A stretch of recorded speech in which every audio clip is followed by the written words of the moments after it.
Thanks everybody for joining early. We're just gonna wait a few minutes while the room fills up, and we're super excited.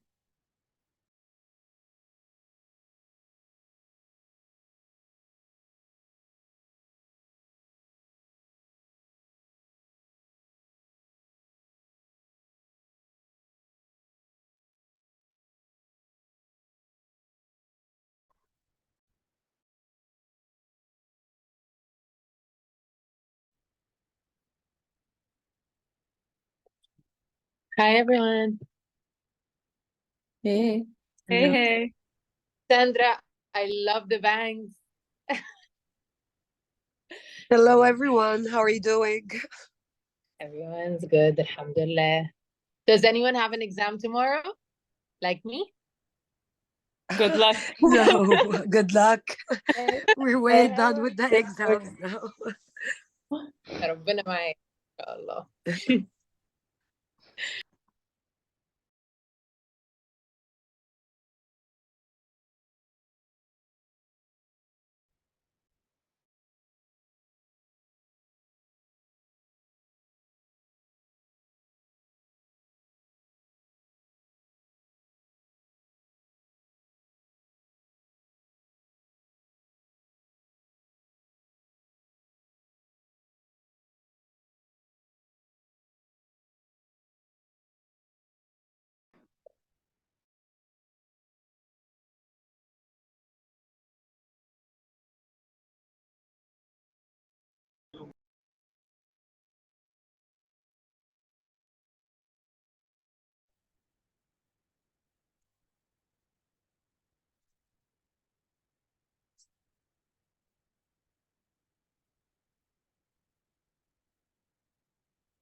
Yo, guys, how do you add the blurry background? Some of you did it.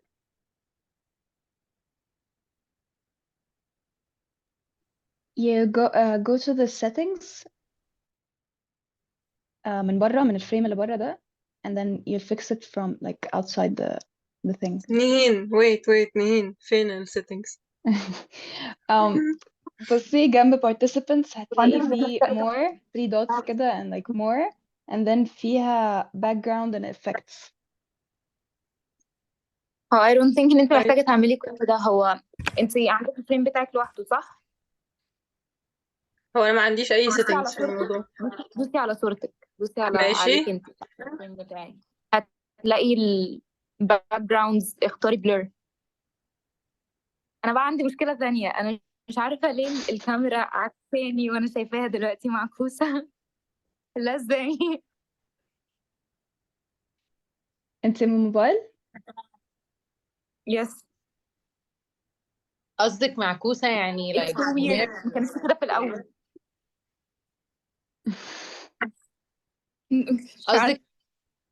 قصدك معكوسة اللي هو mirror effect ده؟ يس. مش مهم عادي. شكلي غريب جدا، انا بص عليا مش قادرة ابص. انا شايفة خالص، يعني انا دي الحاجة اللي بتخليني شايفة اي حاجة. تمام.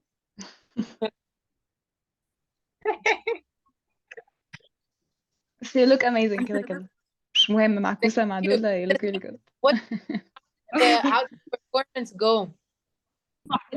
It was amazing. Thank you for asking. كانت حلوة Really? قوي. كان Yes, نفسي أكون yes. بس أنا شفت ستوريز كانت حلوة قوي. It It was amazing. Hannah, can you hear us? Thank you. Yeah. Thank you. Can everyone else hear us? If you go hear us, go like this. Yes. Dan? Okay, great. So we're ready. Amazing. Okay. Well, I see most of the cohort is here. Thanks so much for joining early, for joining with your cameras on. Let's get into it. So today is all about marketing, which is a topic that I know most of you are super excited about. We have Kara and Bree with us, who we actually personally work with at Navat Collective. They are absolute gems, experts in their craft, and they will be sharing all about the world of music marketing today. So we're super excited. Karen, Bree, thank you guys so much for donating your time to be with us today. And I'll pass the mic to you, and I will share my screen from my side. And again, everyone else, if you have a question, please raise your hand using the emoji function, or feel free to send it in the chat and we will get to you. Perfect. Thanks, Thank you so Hannah. much. Thank you so much. Hi, everyone. I am Brianna. I'm Kara. That is Kara. We'll do proper introductions, but just so you know, Brianna. And the topic today is building your brand and making a plan. So that we're going to continue to think about that as we go through this lesson and all of the different parts and activities, and just have some fun. And again, as Hannah said, if you guys have any questions or anything doesn't make sense or you need us to repeat it, just go ahead and use that chat or raise your hand and we will make sure that we address that. Cool. So to begin, just want to give you guys a little bit about us. I will start. Yeah. My name is Kara Hylele Griffin Coleman. Yes, those are all of my last names. Yes, you should address me by all of them if you are sending me an email or whatever. I am a hyphen baby, and I got married and decided to just add another hyphen. I am a music veteran, music industry veteran, and a marketing executive. Next year, 2024, will mark my 20th year in this crazy business. And I've had the distinct pleasure of working at all of the major label groups, so Universal, Sony, and Warner Music Group. I also have worked for an independent record label and a mastering studio. And through sort of all of my different roles, I've touched a lot of different parts of the industry. I'm a little bit of a Swiss Army knife in that regard. I've done publishing and copyright. I've done master engineering. I've done artist development and tour marketing, marketing, like proper marketing and product development. So, you know, it's a mixed bag of things, but all of my sort of tools have brought me to this place where I'm able to share what I've learned with folks like you. I'm sorry, is that feedback or is that somebody speaking? Anyway, so that's sort of my elevator pitch. I, along with Brianna, created the Lullaby agency. We are a boutique marketing consultancy that looks to sort of help independent artists and the independent artist community to sort of connect the dots and help them tell their story. So we're really excited to be here and help you guys figure out what your stories are. And I will pass the mic to Bree. Who are you, Bree? I'm just me. Yes, my name is Brianna, and I am the other half of the Lullaby agency. February marks 12 years. Congratulations. Officially in the music industry. I started as an intern, so I guess if I count those, it'll be more like 13 or 14, but we'll just say 12 for now. And I have worked mainly in the major label system. I've done some independent sort of consulting in a bunch of different industries, but the root of everything that I've done is marketing and truly helping people realize their potentials and getting all the crazy ideas that are here out into the world. So that's sort of what we're going to touch on here, as well as, like, you know, we're going to pass it to you guys in a little bit so you guys can also introduce yourself. And then figuring out how do we actually get things out into the real world and in front of fans and making sure that everything makes sense. So to that point, just wanted to, you know, I know that you guys are already sort of deep into this journey. This is like day 2 or 3, or I don't know, of the intensive. I'm just curious if anybody wants to sort of raise their hand and just let us know how it's been so far, what you've learned so far, where you are, and sort of level set so we can understand, you know, what you guys have been getting out of this program so far. Oh, and just to add to that, what, if anything, do you think marketing is? We could take like 2 or 3 people. Oh, come on, don't be shy. Ooh, I see. Yes, hands. I think you're sweetheart.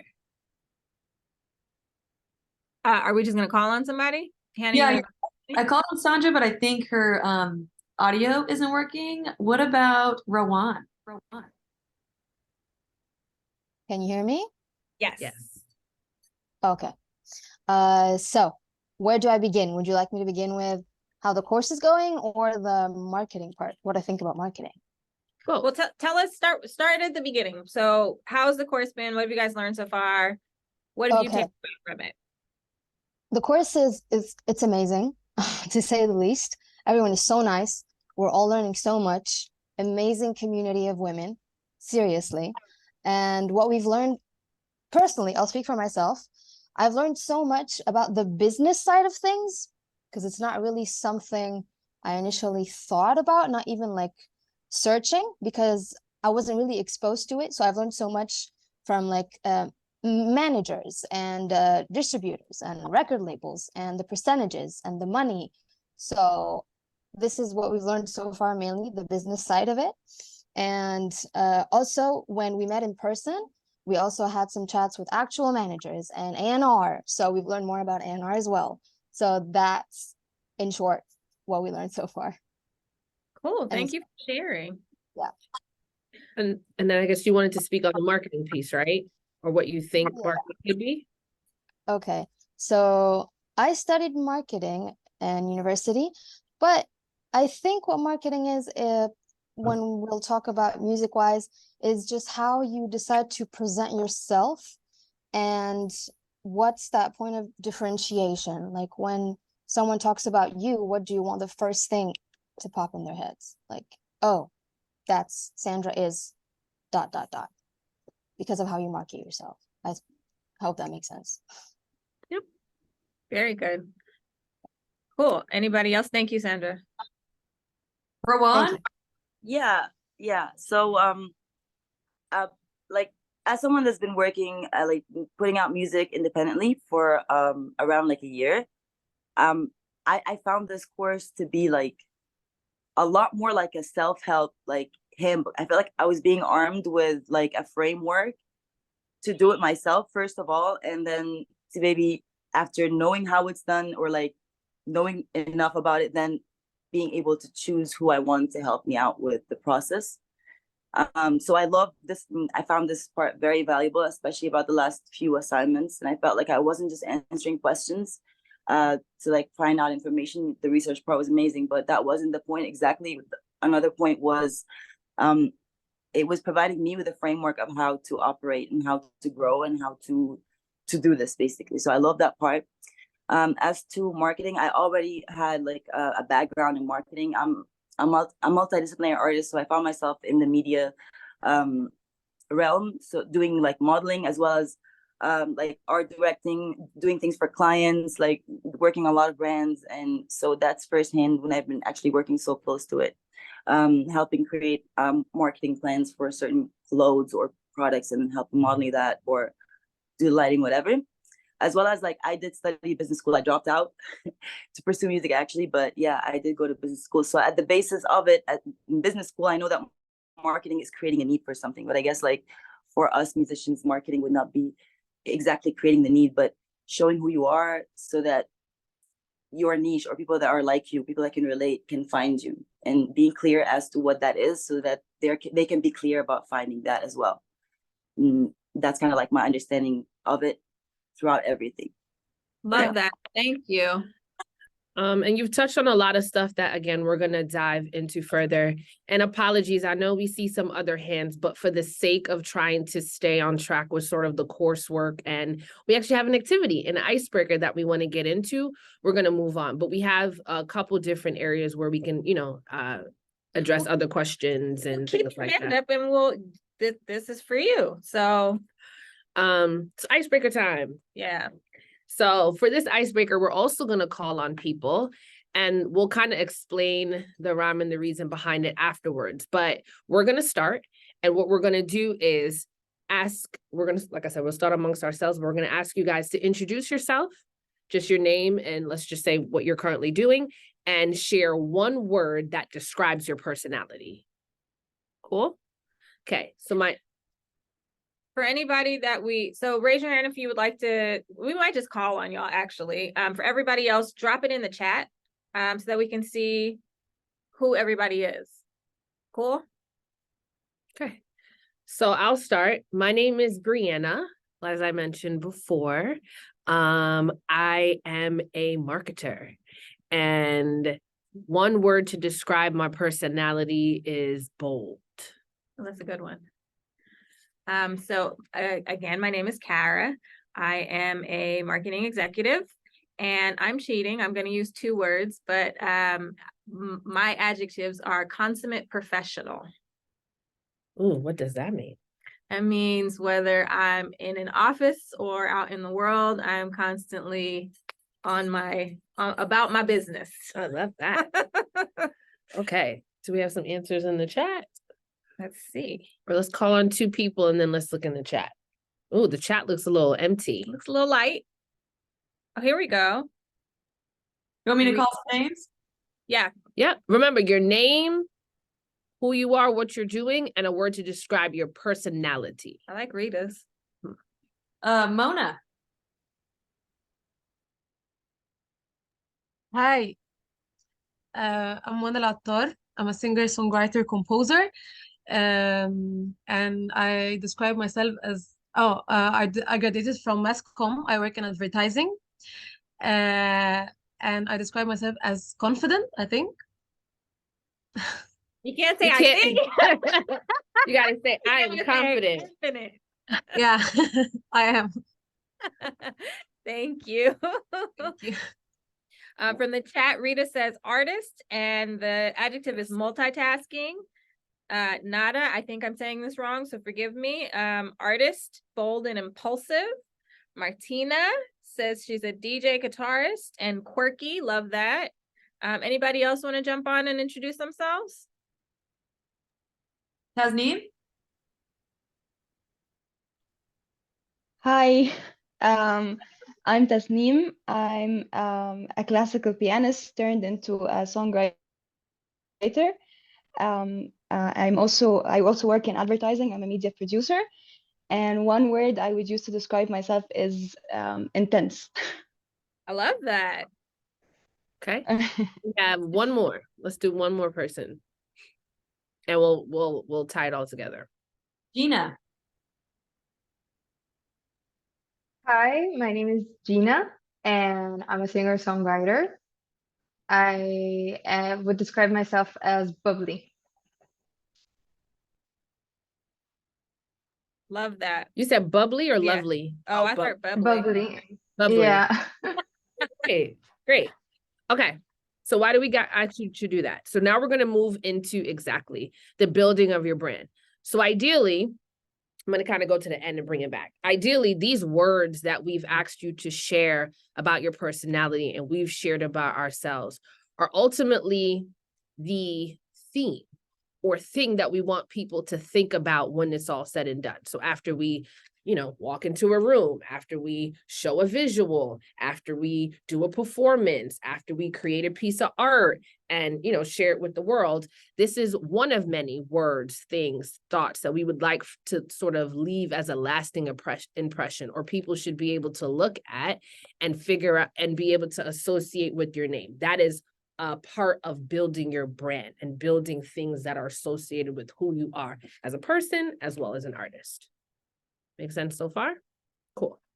So kind of going back a little bit. So now most of you guys, I assume, are here because you're currently like actively pursuing your career as an artist, whether you're just getting started, whether you have a wealth of knowledge, years of experience already under your belt. And now it's like, all right, how do I become bigger? How do I get everything that I'm doing to sort of make sense and be a cohesive sort of plan of sorts? And again, that's what we're going to be talking about right now. Okay, cool. So part of building your brand. So there's a couple things to think about. Who you are, and that's again why we started to ask you guys to share words that kind of describe your personality. The other part is thinking about, okay, what about me, or what about, my music, or what I'm doing creatively? How do I separate myself, or what sets me apart from my peers, right? Other people that are also singers, songwriters, composers, pianists, musicians, so on and so forth. And then another important piece is, what is your story, right? Because outside of talents or aesthetic things, your personal story is also a very great asset and an element that could also differentiate you from other people that may be in your space. I'm going to pause only because I see a hand, and I don't know if that's for a question of something we already said or if that was part of the activity. Amira? Yes, sorry, that was for the activity. Okay. Yes, I'm sorry. Like we're all lagged. Hi, all. Okay, no problem. So I'll continue. So yeah, those are the sort of 3 types of main questions. And there are others, but these are sort of like main questions, things to think about when you're developing your brand or figuring out how you're going to craft that who you are as an artist. Make sense? And then as we sort of mentioned in the beginning part, or actually one of you guys mentioned, it's also using all of these questions and answers and elements to figure out how you want to present yourself. So it goes to presenting yourself, making sure that aligns with who you are, what sort of sets you apart and what your story is, and then tying it together with making sure that the impression you leave is exactly what you intended it to be, and it makes sense with all of those different elements. You went through create. Nope, I'm gonna go to that next. Okay. Okay, cool. So to that point, there are some creative assets and elements where you can that you can sort of use to answer some of these questions. So in some instances, you'll be able to speak about it clearly. And in other instances, you may not. What people see or what people hear have to also answer these questions, right? And so that's why it's important to understand your brand and your purpose and what your messaging is going to be, because it can be communicated in a bunch of different ways. But as long as you have like the foundation of what the branding is, we should be good. So to that point, there are things like high-res photos and making sure when people see those online or in spaces or on assets creatively that it makes sense with who you are, again, as a person, whatever your thing is, right? When we say thing is, we really mean like, what's that thing that sets you apart from everyone else around you? Your logo, although it sounds sort of simple, it should be indicative of, like, again, who you are. Maybe it's a color situation, which we'll get into. Maybe it's a style of writing. Maybe it's like literally how it looks. Is it curvy? Is it, sort of have jagged edges? Does it have sort of subtle elements in there? Color palette. So, and we'll get into that as well, but being mindful of the type of colors that you use and how they relate back to who you are, the music that you're making, whatever your creative sort of aesthetic is going to be. And then this is sort of the written part. Again, you're going to be able to communicate yourself, your brand, your music in a bunch of different ways. But one major asset that you should all have, and we could, we'll talk about how to create that, is a bio. And essentially a bio is something that is written that describes who you are and also talks a little bit about your story. There are a bunch of different ways to approach writing a bio. I've seen people write it very formally, and from Brianna Harrison is a multifaceted music executive. I've seen it where it's a story. I've seen it as a journal entry, and I've also seen it visually, right? But ultimately, your bio is literally a way to describe yourself, describe sort of the key parts of what makes you who you are, so that you want people to understand. And then most times it'll also touch on your music, whether it's what the music is about, what it sounds like, sort of some of your early successes or goals or objectives. And then it comes in via short form or long form. Short form is more like a paragraph, which people should be able to read from beginning to end, and again, get the same sort of impact of answering all these questions. And then there could be more long form, which could be anywhere from a page to more. And still, again, touch on all these different points. Sorry, go ahead. No, go. So far, so good. And again, drop it in the chat, but anything sort of not make sense, anything that's confusing, any questions? Okay, cool. I mean, I think you already touched on this, the importance of your story and leaving your mark, right? So I want to just jump right into thinking about and analyzing some of your favorite artists. I think that everyone on here is, just going through the chat, everyone on here is a singer, songwriter, rapper. You all are a performance artist in some capacity, but I'm sure that you've gotten a lot of inspiration or a lot of your passion stems from seeing other people doing it. And so we would love to take a few minutes now and pick one of your favorite artists or an artist that you're currently listening to, right? Somebody who's got your ear right now. And I want you to write down a couple of things. So they're up on the screen, but I'll read through them very quickly.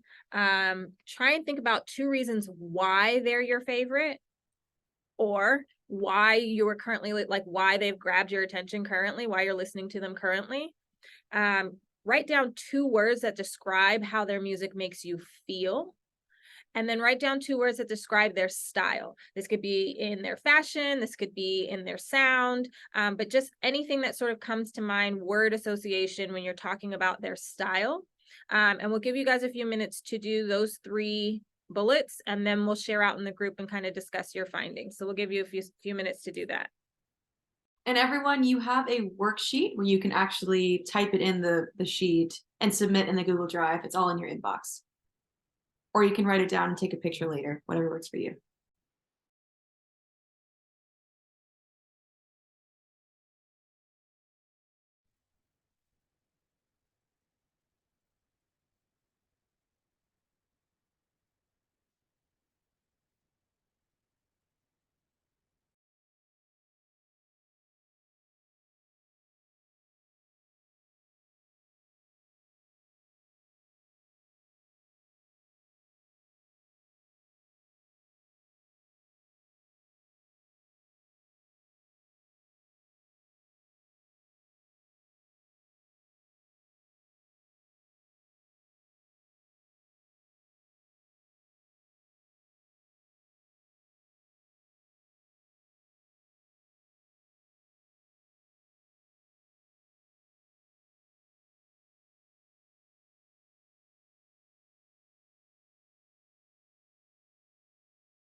No pressure, but like 2 minutes left.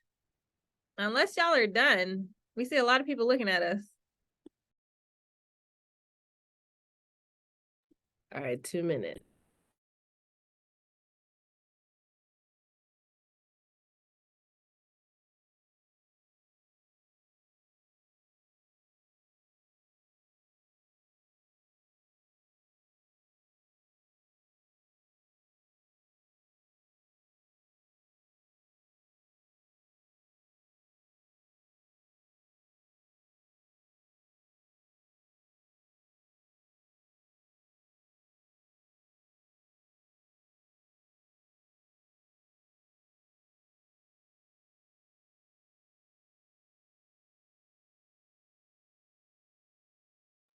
All right.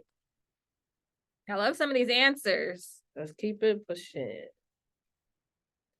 All right. So maybe we could take one from the chat and then we'll call on someone.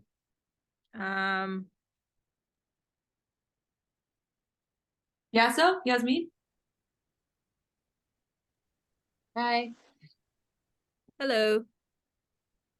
So I chose Nessa Barrett because she started on TikTok and I started on TikTok too. I went around her footsteps and I gained following just looking at her and taking her as an inspiration. Her music expresses a lot of what people my age feel. And when I hear her music, I always feel like someone is expressing, is relatable. It's relatable and I feel not alone or heard.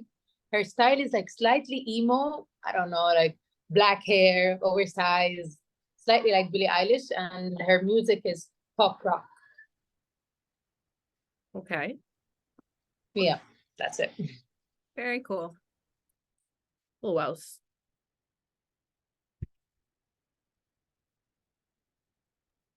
I need Jory to tell me about goddamn James Blake. Jory, It's a long story. I don't know how to cut it short for y'all. But Nikisha knows. Nikisha Hi. knows how tactful I am with James Blake. And as well as everyone that knows me well, they know I don't listen to anyone but him. He's a great producer. He appreciates silence, like, because music, like, well, you hear music in everything. You hear music in like the street ambience, coffee shop ambience. There's stuff like that on YouTube everywhere. So everything is kind of like music and stimming to the brain, even the way I speak. And silence is also very important in music. So the fact that he understands that so well and puts it so well in his music is just astonishing. So, and he also like derives his music from like dubstep from his early days. And it gets you to a point where like not only you hear good harmonies, but you're stuck with a rhythm that you cannot not move from. You cannot not just like at least just like a headbanger or something. That's cool. So That's how why would he's you? my favorite. Okay, I'm not gonna lie. You kind of touched on why he's your favorite, and I think even how it makes you feel. So what would you say to describe his style? 2 words. No, that wasn't. Post-apocalyptic. Okay. Ooh, All okay. right. Okay. Goddamn Okay. James Blake. Right. Or happy cries. Happy. I don't know. I like Okay. that. I Okay. like that. Let's take one more from the chat. Dina? Dina? Yes. Tell us Do about you- Amal. Amal Maslousi is a Tunisian artist. I've actually discovered her last year when I attended a gig of hers in the Cairo Jazz Club. Her music was, it made me feel very empowered and very proud of culture, and I don't know what am I proud of, but it makes me feel very proud. What I really like about her is that she's very bold and she's very she's also multi versatile. She can do everything. She does singing, songwriting. She plays percussion for herself. She plays other several instruments. Also, she has a very strong fashion fashion statement every time she comes on stage. I would say it's very diverse and at the same time very avant-garde, mixing between like old or not. I wouldn't say. I would say classical impressions with more modern. Like it has this kind of interesting mixture and very strong. Very that's it. Lovely. Thank you for sharing. That's amazing. I'm gonna have to check her out. Okay. We'll take one more. One more. Hannah, we could call in somebody. Okay. Nada? Nada Ayu? Which one? Oh. So Nader and Nada. Who you calling on, Hannah? Nada Ayu. Okay. Okay. All right. So the 2 artists that I chose were Rosalia and Blue Kulthum. Yes. Blue Kulthum is a Syrian rapper. Yeah, love her. Obsessed. Bu Kulthum is Syrian and he's a huge advocate for like social and political issues, and he uses his lyricism to really touch upon that. He's very raw and he's very unapologetic, and that's something that I really appreciate. Sonically, he's also really interesting, and it feeds into his production as well because he's also a producer. So I love the fact that it's all like well-rounded. When you look at his page and you look at his Instagram account, everything seems cohesive and aligned. So I really feel like he has a lot of strong branding, and that's something that I appreciate as a creative director. And yeah, that's why he's my favorite. He's just such an inspiration because he's very real.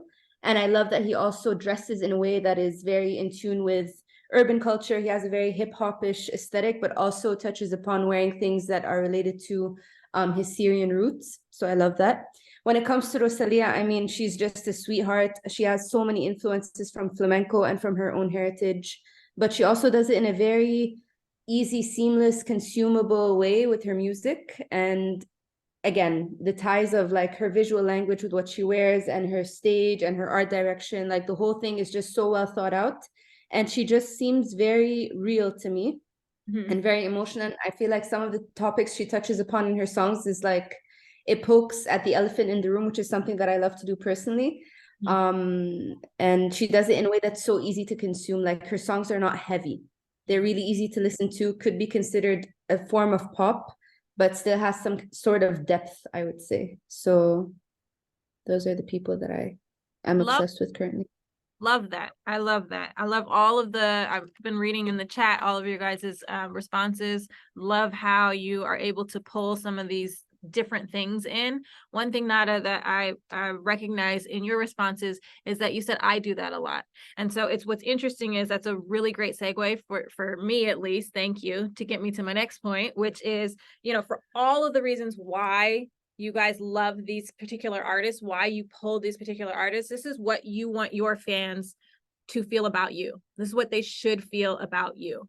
And this is a key sort of example of their brand, right, shining through. When you think about brands, you can think about like name brands or like what is a brand, but really you just touched on everything that makes these people who they are for you as the fan, right? And so what this exercise is teasing out is that is really what their brand is. That's what you're connecting to. And so another exercise, because we love to get y'all to, move and shake, is we want you to think about this. You've thought about it in terms of other artists. And so now it's time to think about these things in terms of yourselves, right? And so we're going to ask you to take a few more minutes and just answer a couple of really quick questions. It's a lot of questions, so try and get through as many as you can, but really be thoughtful about this, because this is going to be sort of the crux or the basis, right, for how we're going to continue to build your brand, build your story. So really want you to take time and think about what these questions mean for you. And I'll just run through them, but if you want to start, we'll give you a few minutes, maybe like 10 minutes or 20 minutes or whatever. We'll see if people start staring at us at the screen. That means you're done. But we want to talk about 5 adjectives that you would use to describe your music and your style. We want to have you describe at least 3 up to 5 things that occupy your time other than music, right? So what makes you a well-rounded person that you think that people might be interested in or find interesting about you. We also want you to talk about, and this is actually really important, Bria and I were trying to figure out how to say this sort of succinctly, but who are you making your music for?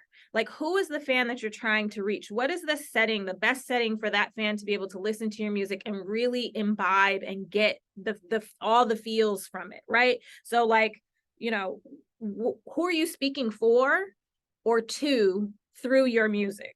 And just really think about that, not just in terms of like demographics, right? Like we can talk about young, old, male, female, but like truly, who is that person that you're trying to reach out and touch? And then when you're making or writing music, what's one thing that you do to prepare, right? So what is part of your process? Another thing that we'd love for you guys to think about is what inspired you to become an artist. You've named all of these other artists that, you know, you have looked to, but who or what has inspired you to record your first song, write your first song, get into sort of this idea that you want to be an artist? So talk about your inspiration. And then the last two is, if you were not making music, what would you be doing? And a lot of you, for you, the music is sort of a side hustle or like a secondary passion. So you might already have this, like you might already be doing this, but think about it in terms of, if money were no object, if time were no object, what would you be doing if it wasn't music? And then the last thing is, we'd love to understand a goal, right? What's a goal that you have for next year? 2024 is literally tomorrow. And I am not prepared, but what's one thing that you want to accomplish for yourself in 24? So take a few minutes. They're up on the screen if you need a refresher. Try and answer as many as you can. And let's really dig into you. What is your story? Who are you? What are you trying to accomplish? And once again, you guys have a worksheet where you can actually type in these answers and submit after class. So check your inbox for those. Thank you, Hannah.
Brianna, I'm so sorry. Can I ask a question?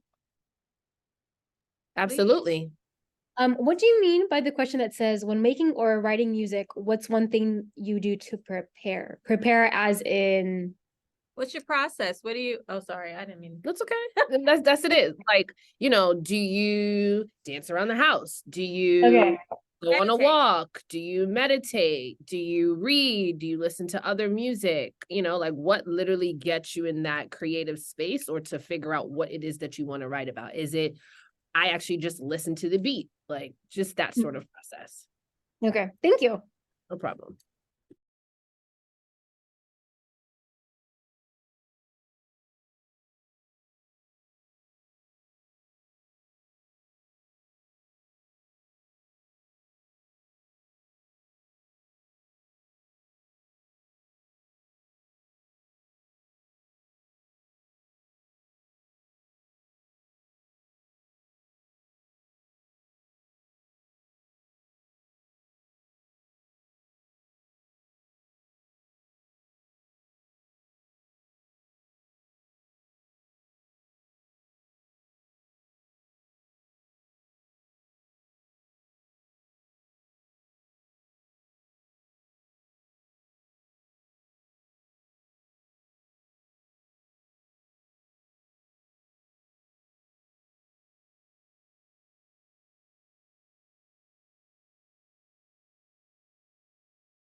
How you guys doing? You need more time?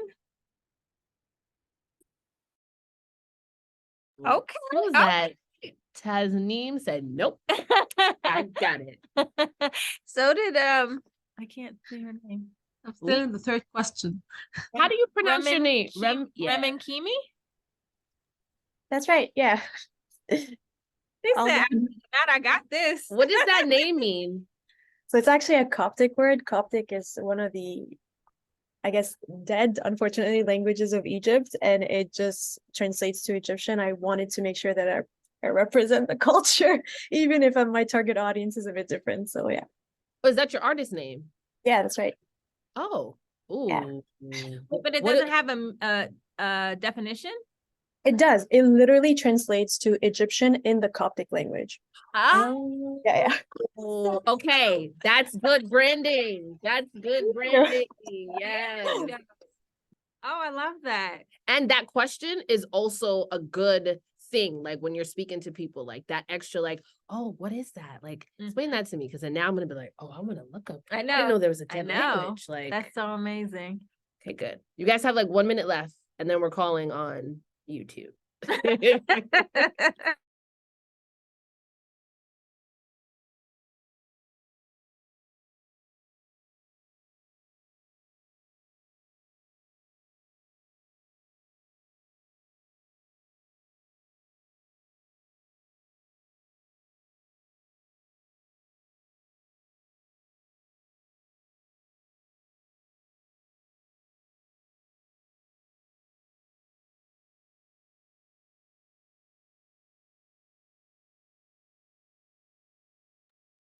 Drum roll. Okay. So we're gonna go with Tasneem. Oh, well, sorry. Let me reverse. We're gonna call on 2 people to share. Kara's gonna call on 2 people to share. And then because it just to keep things moving, and then we'll sort of explain the thought process here. And this could be a continued activity, actually. And you guys should continue to work on these questions and answers as you build your careers and stories and branding and visuals and releases and so on and so forth. I gotta follow that. Okay, go ahead, Tasneem. Can you, Tasneem, is it possible for you to just share with us what you discovered in this process and some things that were sort of interesting about digging into once you started digging into this exercise that you found about yourself? I guess the thing that that stands out is the second question, things that occupy my time other than music.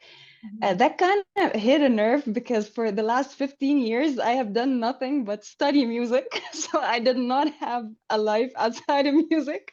But within my switch from classical music to other things and discovering who I am outside of Beethoven and Chopin, I started to learn more about myself because I actually took a break from music for a year. I took 1 year off, and I discovered that I like filmmaking, and that's where I shifted into advertising and found myself as a media producer. I love yoga. I love doing yoga. It's one of my favorite things to do. I do it every week. I attend the class at least every week. And I'm a runner. I run every day. I've been doing it for 2 years now, and I've never felt better. Turns out I just needed to leave the house to feel better. Yeah, so that's the thing that stood out. Very cool. Yeah. Thank you for sharing that. Okay, so I'm gonna go back You're to welcome. my buddy, Remen Kimi. Can you let us know through this process something that was interesting, something you discovered, in digging into these questions about yourself?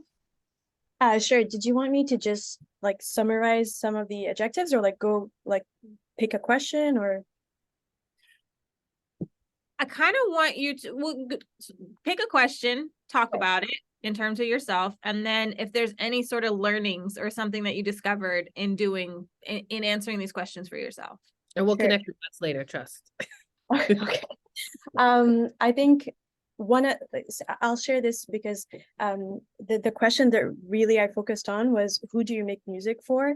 Because I think if you answer that and if you find out who your target audience is, things just get so much easier from the beginning, from starting to write the song, right?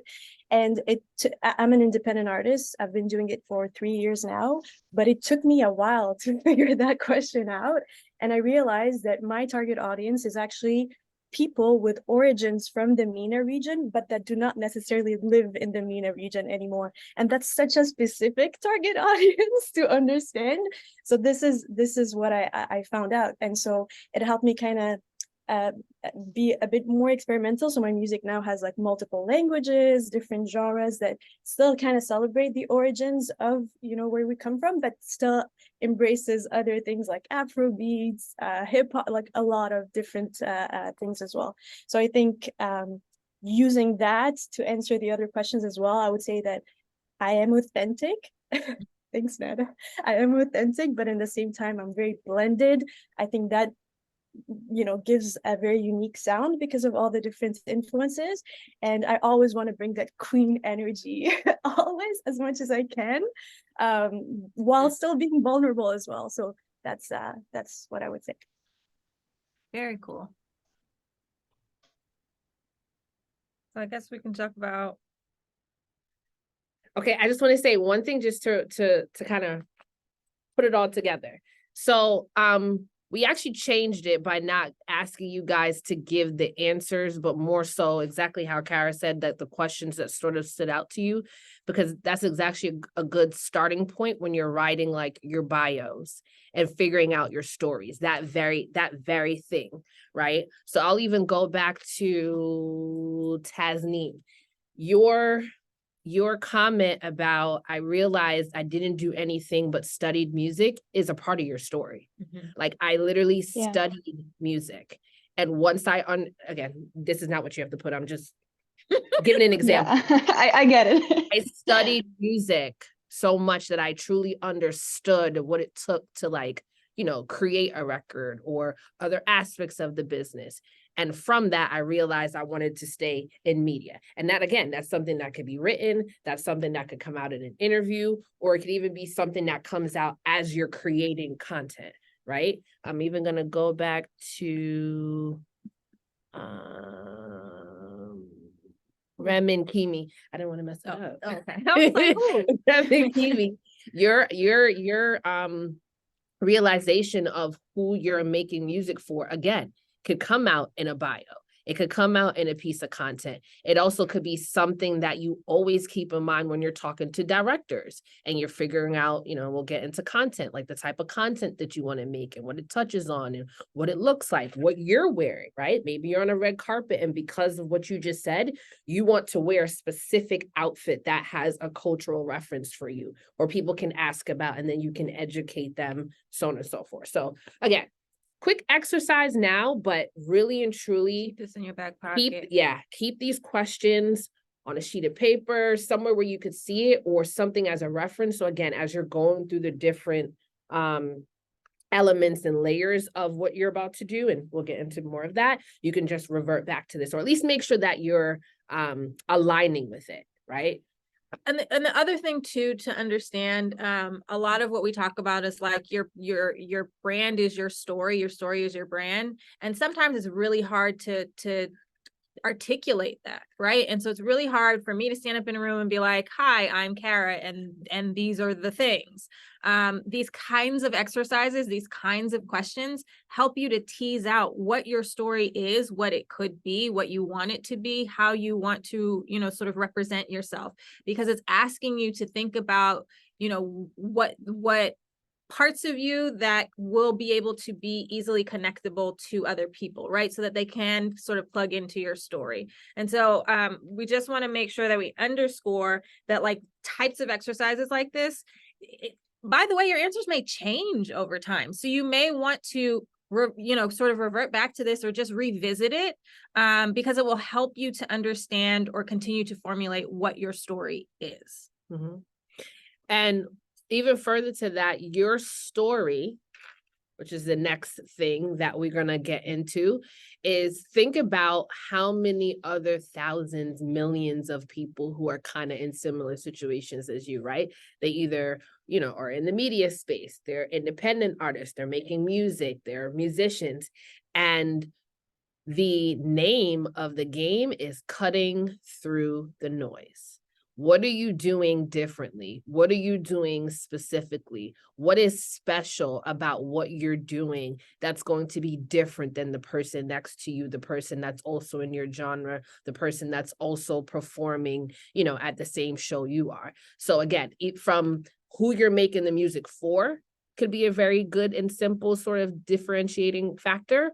It could be the cultural tie-in. It could be how you look. It could be how you deliver it. It could be, you know, it could be all of these different things. But the main goal is to cut through the noise. Come Yes. I love content. Love this part. This is where Bree is going to come alive if you have not noticed. So when we're talking about cutting through the noise, when we're talking about sharing your story, you know, you figured out sort of who you are, what you are, who you're doing it for. Now you got to start to sort of dig into how you share that with the world, right? How do you get that sort of content out into the world and find people who connect with it? So content creation comes into play at this sort of juncture once you've gone through the exercises before this. And what's interesting or what's important about content is people throw that word around so much, and they use it in so many different contexts. For us, what we want to talk about when we're speaking about content is how to use your visuals to convey the stories within your music, right? So your music is saying something.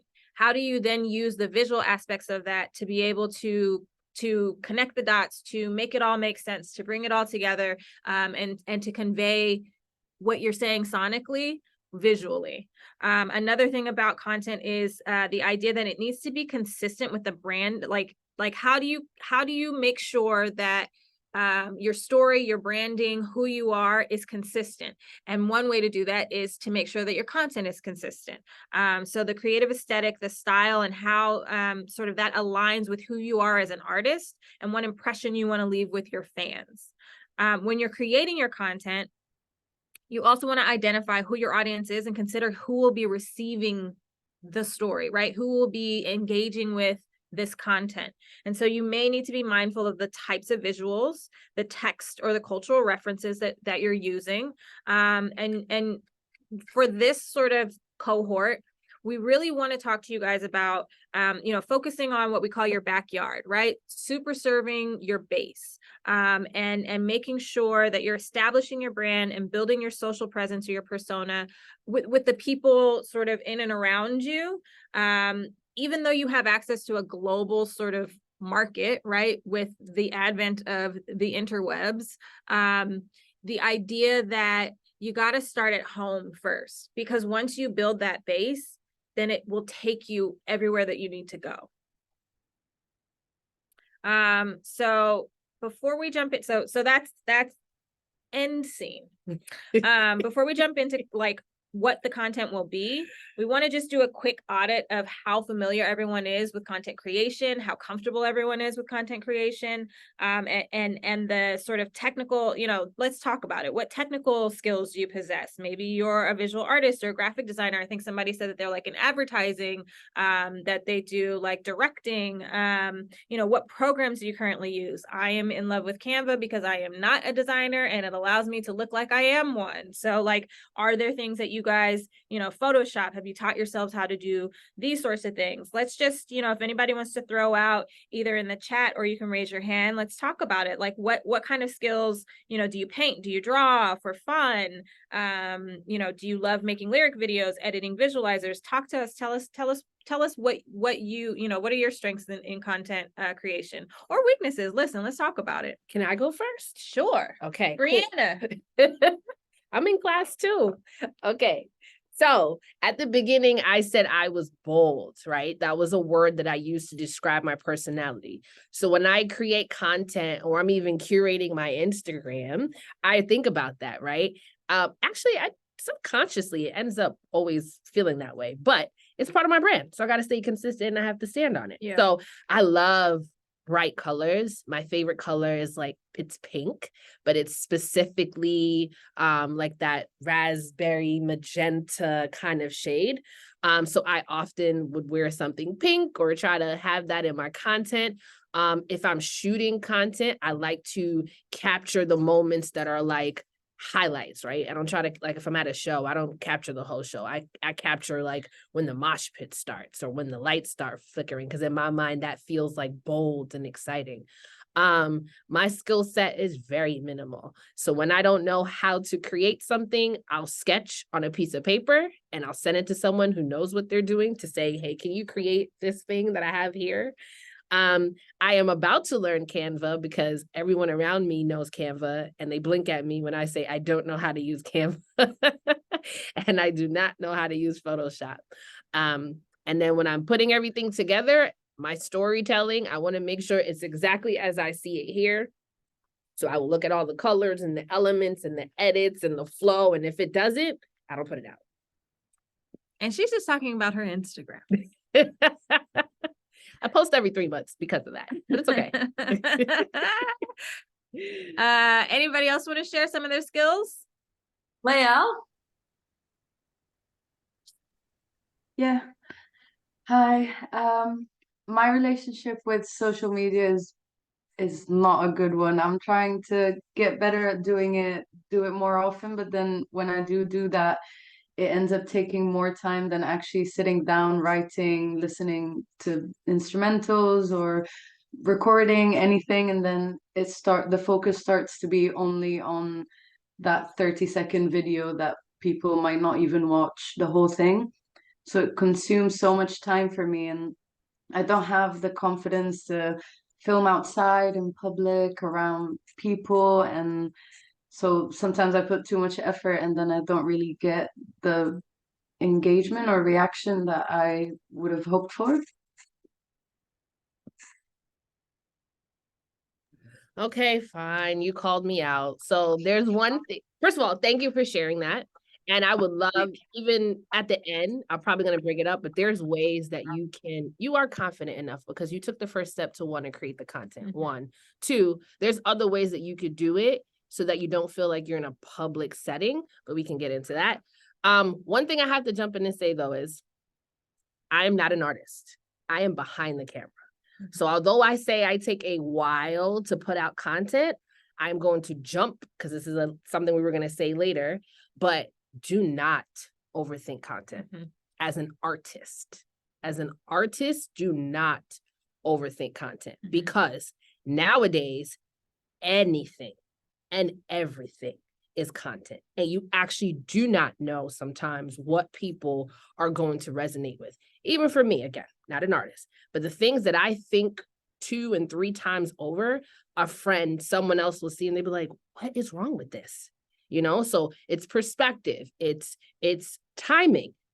One thing that's relevant to you may not be relevant to someone, but could be super relevant to someone. And it may not even be the person that you intended to see it.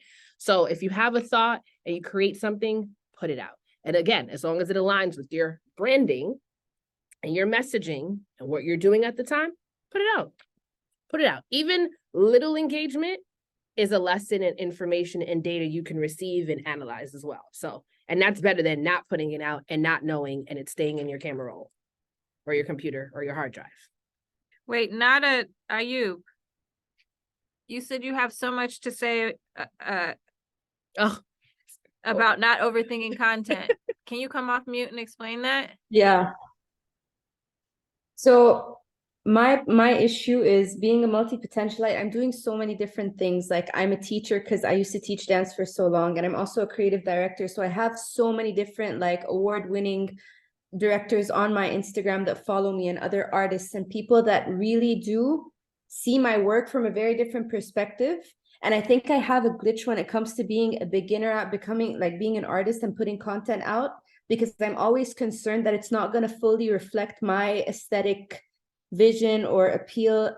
And maybe that's the perfectionist in me, But it also makes me feel like it's so difficult for me to do what a lot of Gen Zs are doing now, where I just post a TikTok, no makeup, just naturally, organically, and raw, and just speak spontaneously, even though that really does work on a platform like TikTok. But when it comes to Instagram, it kind of turned into this visual portfolio for everything that you create. And when you have so many different target audiences, because you guys were talking about like identifying your audiences, it's so difficult to just let go and let it be when you know it's not perfect. And I think a lot of us as singers can also relate to this. Like when there's just that one note or your voice went a little off and you just don't want to post it, so you don't want to delete it, then you don't want to re-record it. And it's the whole turmoil of getting it out there and being consistent and being okay with putting out mistakes, knowing that it's not 100% a reflection of you. So this is my biggest struggle when it comes to content creation, because honestly, I have the know-how. I've been doing this for over a decade. I know what needs to be done. It's just the execution and the perfectionism that really affects my productivity and consistency when it comes to content. Relatable. I'm gonna let other people speak, but one thing I want to say to you and to everyone else: do not delete. Okay, let me even reverse it. We're talking a lot about socials right now, and we're gonna get into different types of content, but on socials, do not delete. Archive at the very least, but do not delete. One, it messes with your algorithm, and we all know the algorithm is a beast within itself. Yes. So do not delete. You can always archive. And then on socials, with these sort of platforms now, there's so many different ways and places to put the content, right? Whether it's feed, story, via chats, whatever. So we can get into that too, but just one takeaway: do not delete. Archive. Saw a lot of Gina. Oh man. Come on, Gina. It's okay. We're having this conversation now. Moving forward, you should hear my voice. No, Gina. Can I say something? Absolutely. Yes. I need to explain myself. I'm so sorry. Well, I just felt like it's not like consistent with the branding I'm trying to achieve. So I was like, okay, I'll just start from scratch. And so I deleted most of my posts. But on the bright side, I just started this new Instagram account. So like technically I've deleted very few things, but on TikTok I've started it a while ago, and I just felt like I was so afraid that one of my covers would like blow up, and then I'd just be known for covers. And so I was like, okay, if I need to rebrand myself, then I just need to like, I don't know, like stop doing as much covers as I was doing at the time. Okay, I'm Brianna, and I work for a international casting company, right? And I want to work with you. And I ask you to show me some of like your older material, or, oh my gosh, you used to do covers. What's your best cover, or what's your favorite cover? And now you don't have that to show to me. You get why I'm trying to, like, the rule, what is it? Rule of thumb? Yeah. Rule of thumb? Yeah. It's to archive. Because first of all, shout out to you for realizing it didn't align with your current brand, right? But it's still a part of your story. Correct. And that's why I keep stressing the archiving of content, because you're right. Maybe it doesn't have a specific space for you right now, but down the road, maybe you're working on a documentary about yourself, or like I said, someone's asking for a reference, and it could be a very successful piece of content. You at least have that to show. Or maybe one day you're just like, you're reflecting on how far you've come, and you might want to look at that older content and compare it to what you're doing now. And so that's why it's better to have the vault of archives, whether it's literally on platform or on a drive or however you want to do it, versus not having it at all. Yeah, that does make sense. Okay, I was gonna say, I feel so bad now. No. Sorry, No. new leaf. Yeah. New page. No, you're good. Thank you. Just, yeah. I mean, Can it's I good. add? No, please. So can I add something from my experience, from what I gone through, and I really want to share it with them, because I've had experience with content creation over Instagram and TikTok. I have 5.7 million followers on TikTok and 1.2 million followers on Instagram along 2 years. I've had a lot of experience, and I've had all these questions go into my brain, but the only thing that made me get to where I am today was that I didn't let these questions stop me from putting things out there. So someone said that she has a busy life. She works a lot of things. I do that too. I study agriculture. I do music. I do content creation. I work with brands. I do all this, and I'm just 21. So I'm still I had to like arrange all this. And what I concluded from it, that I can use my busy life to create content, to be consistent. So I can, now there's something that's really trendy right now. You can film stuff, you can film yourself writing, you can film yourself doing anything that's away from music, and just voice record whenever you're free and add those snippets of your day, because people really want to know who you are. So when you go into my page, you find music, you find covers, you find me doing skincare, you find me doing a lot of stuff, because you can't only post original music like for someone that's still starting and stuff like that. It's so hard. It's a big process. So you can't be consistent like daily, and TikTok needs you to post daily, needs you to post twice a day for starting, and you need to post for a month consistently in order for the algorithm to start catching up on you. That's what I did too. So just add different ideas. Don't be scared for the branding, as Brianna said, right? I feel you said that this is gonna be part of your story one day. So it's always like that. You're gonna, even if you see like, I don't know, Sabrina Carpenter, Miley Cyrus, you're gonna look to her older photos on Instagram and be like, wow, she looked like that back then. She talked like that back then. That was part of her story. So that's what I want to tell them. Like, just go for it. Post everything concerning you and what defines you. Don't think about it much. Okay, class is over. I know. Go ahead. We gonna give you the mic. No. Right. No, thank you for sharing that, especially from being in a, very relatable position that they are in, and everything you said is absolutely correct. But here's the other thing I think that you guys have to it goes back to what Bree said in the very beginning about don't overthink your content. In that same vein, give yourself grace. You guys are starting out in some cases, you're building in some cases. I believe it was Gina who said she's rebuilding. You're an artist. You're in a creative process. Nothing is black and white. Take it from the girl who everything has to be black and white. Everything is going to be in flux.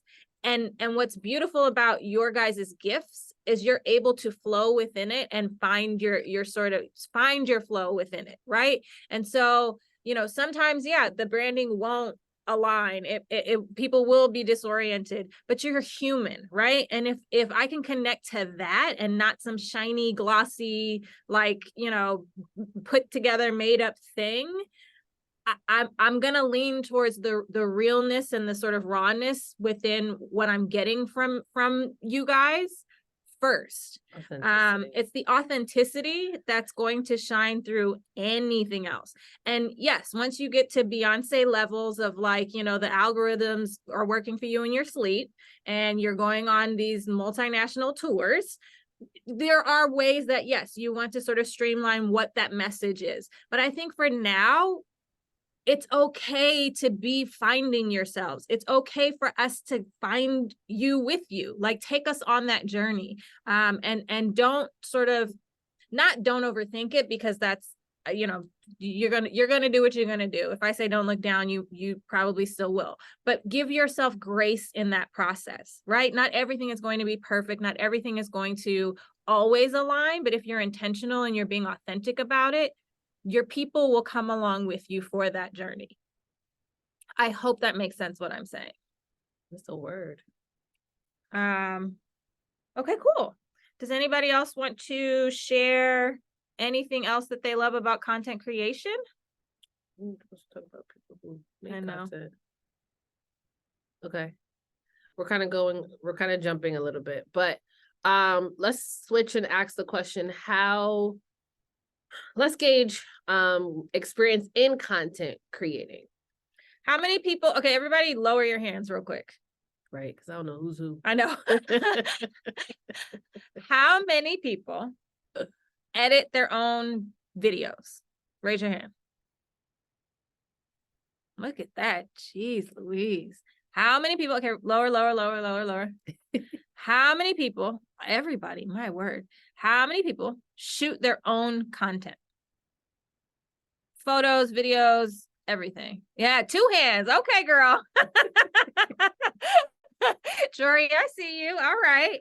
Okay. Wait, is it because you know how to, or because you don't want anyone else to? Like you don't trust their eye? It's Jordan. both. No, I mean, I I have think me and my sister would agree that we just don't have that much time on our hands, yeah, or we don't have time on our hands to go ask people and help me on this project, and when we're like, well, it's 5 minutes away from our block to shoot this kind of thing. Well, we can kind of do it ourselves by doing that. Well, we can, well, we're DIYing ourselves into it. Like, I really don't know that much, but Canva has definitely been a very useful tech, and then the only tech I use. Tried downloading Photoshop. It's a Pretty beast. much looks like a doll. Yeah. Just like Ableton, just too many options, just too many things I could do all at once, and I feel like it's gonna need some time. Yeah, same. But to that point, and I guess what I'm trying to reinforce with this exercise is look at all the hands that are up. You guys all are DIYing it, but think about it this way. You all are now resources for one another, right? If somebody knows how to shoot something and somebody else doesn't, if somebody knows how to edit something and somebody else doesn't, if somebody on here is an actual designer, you know, the power of your network and just looking around and tapping into not just the people you necessarily know because, you know, your cousin or you're somebody or you went to school with or you worked with, like there is a community of creatives that is sitting in this room right now. There are 40 other women who are in the same boat as you guys who have these skills. Tap into these networks. Make sure that you're not DIYing it and feeling alone, because there are other people who can help you. And so I want to just like, I like dropping little message, little, here you go. Make sure that you guys are remembering that you have community around you and you should be tapping into that and you should be using that, because low key, you're starting out. Not everybody's going to have the budget to be able to pay for all the things. To your point, Jury, not everybody has the time, but there are people out there who can help you, and it's as simple as just raising your hand. I just connected with that. Okay, everybody put their hands down. All right. Let's get into it. So we've identified who you are. We talked about what kinds of music you're making and who it's for.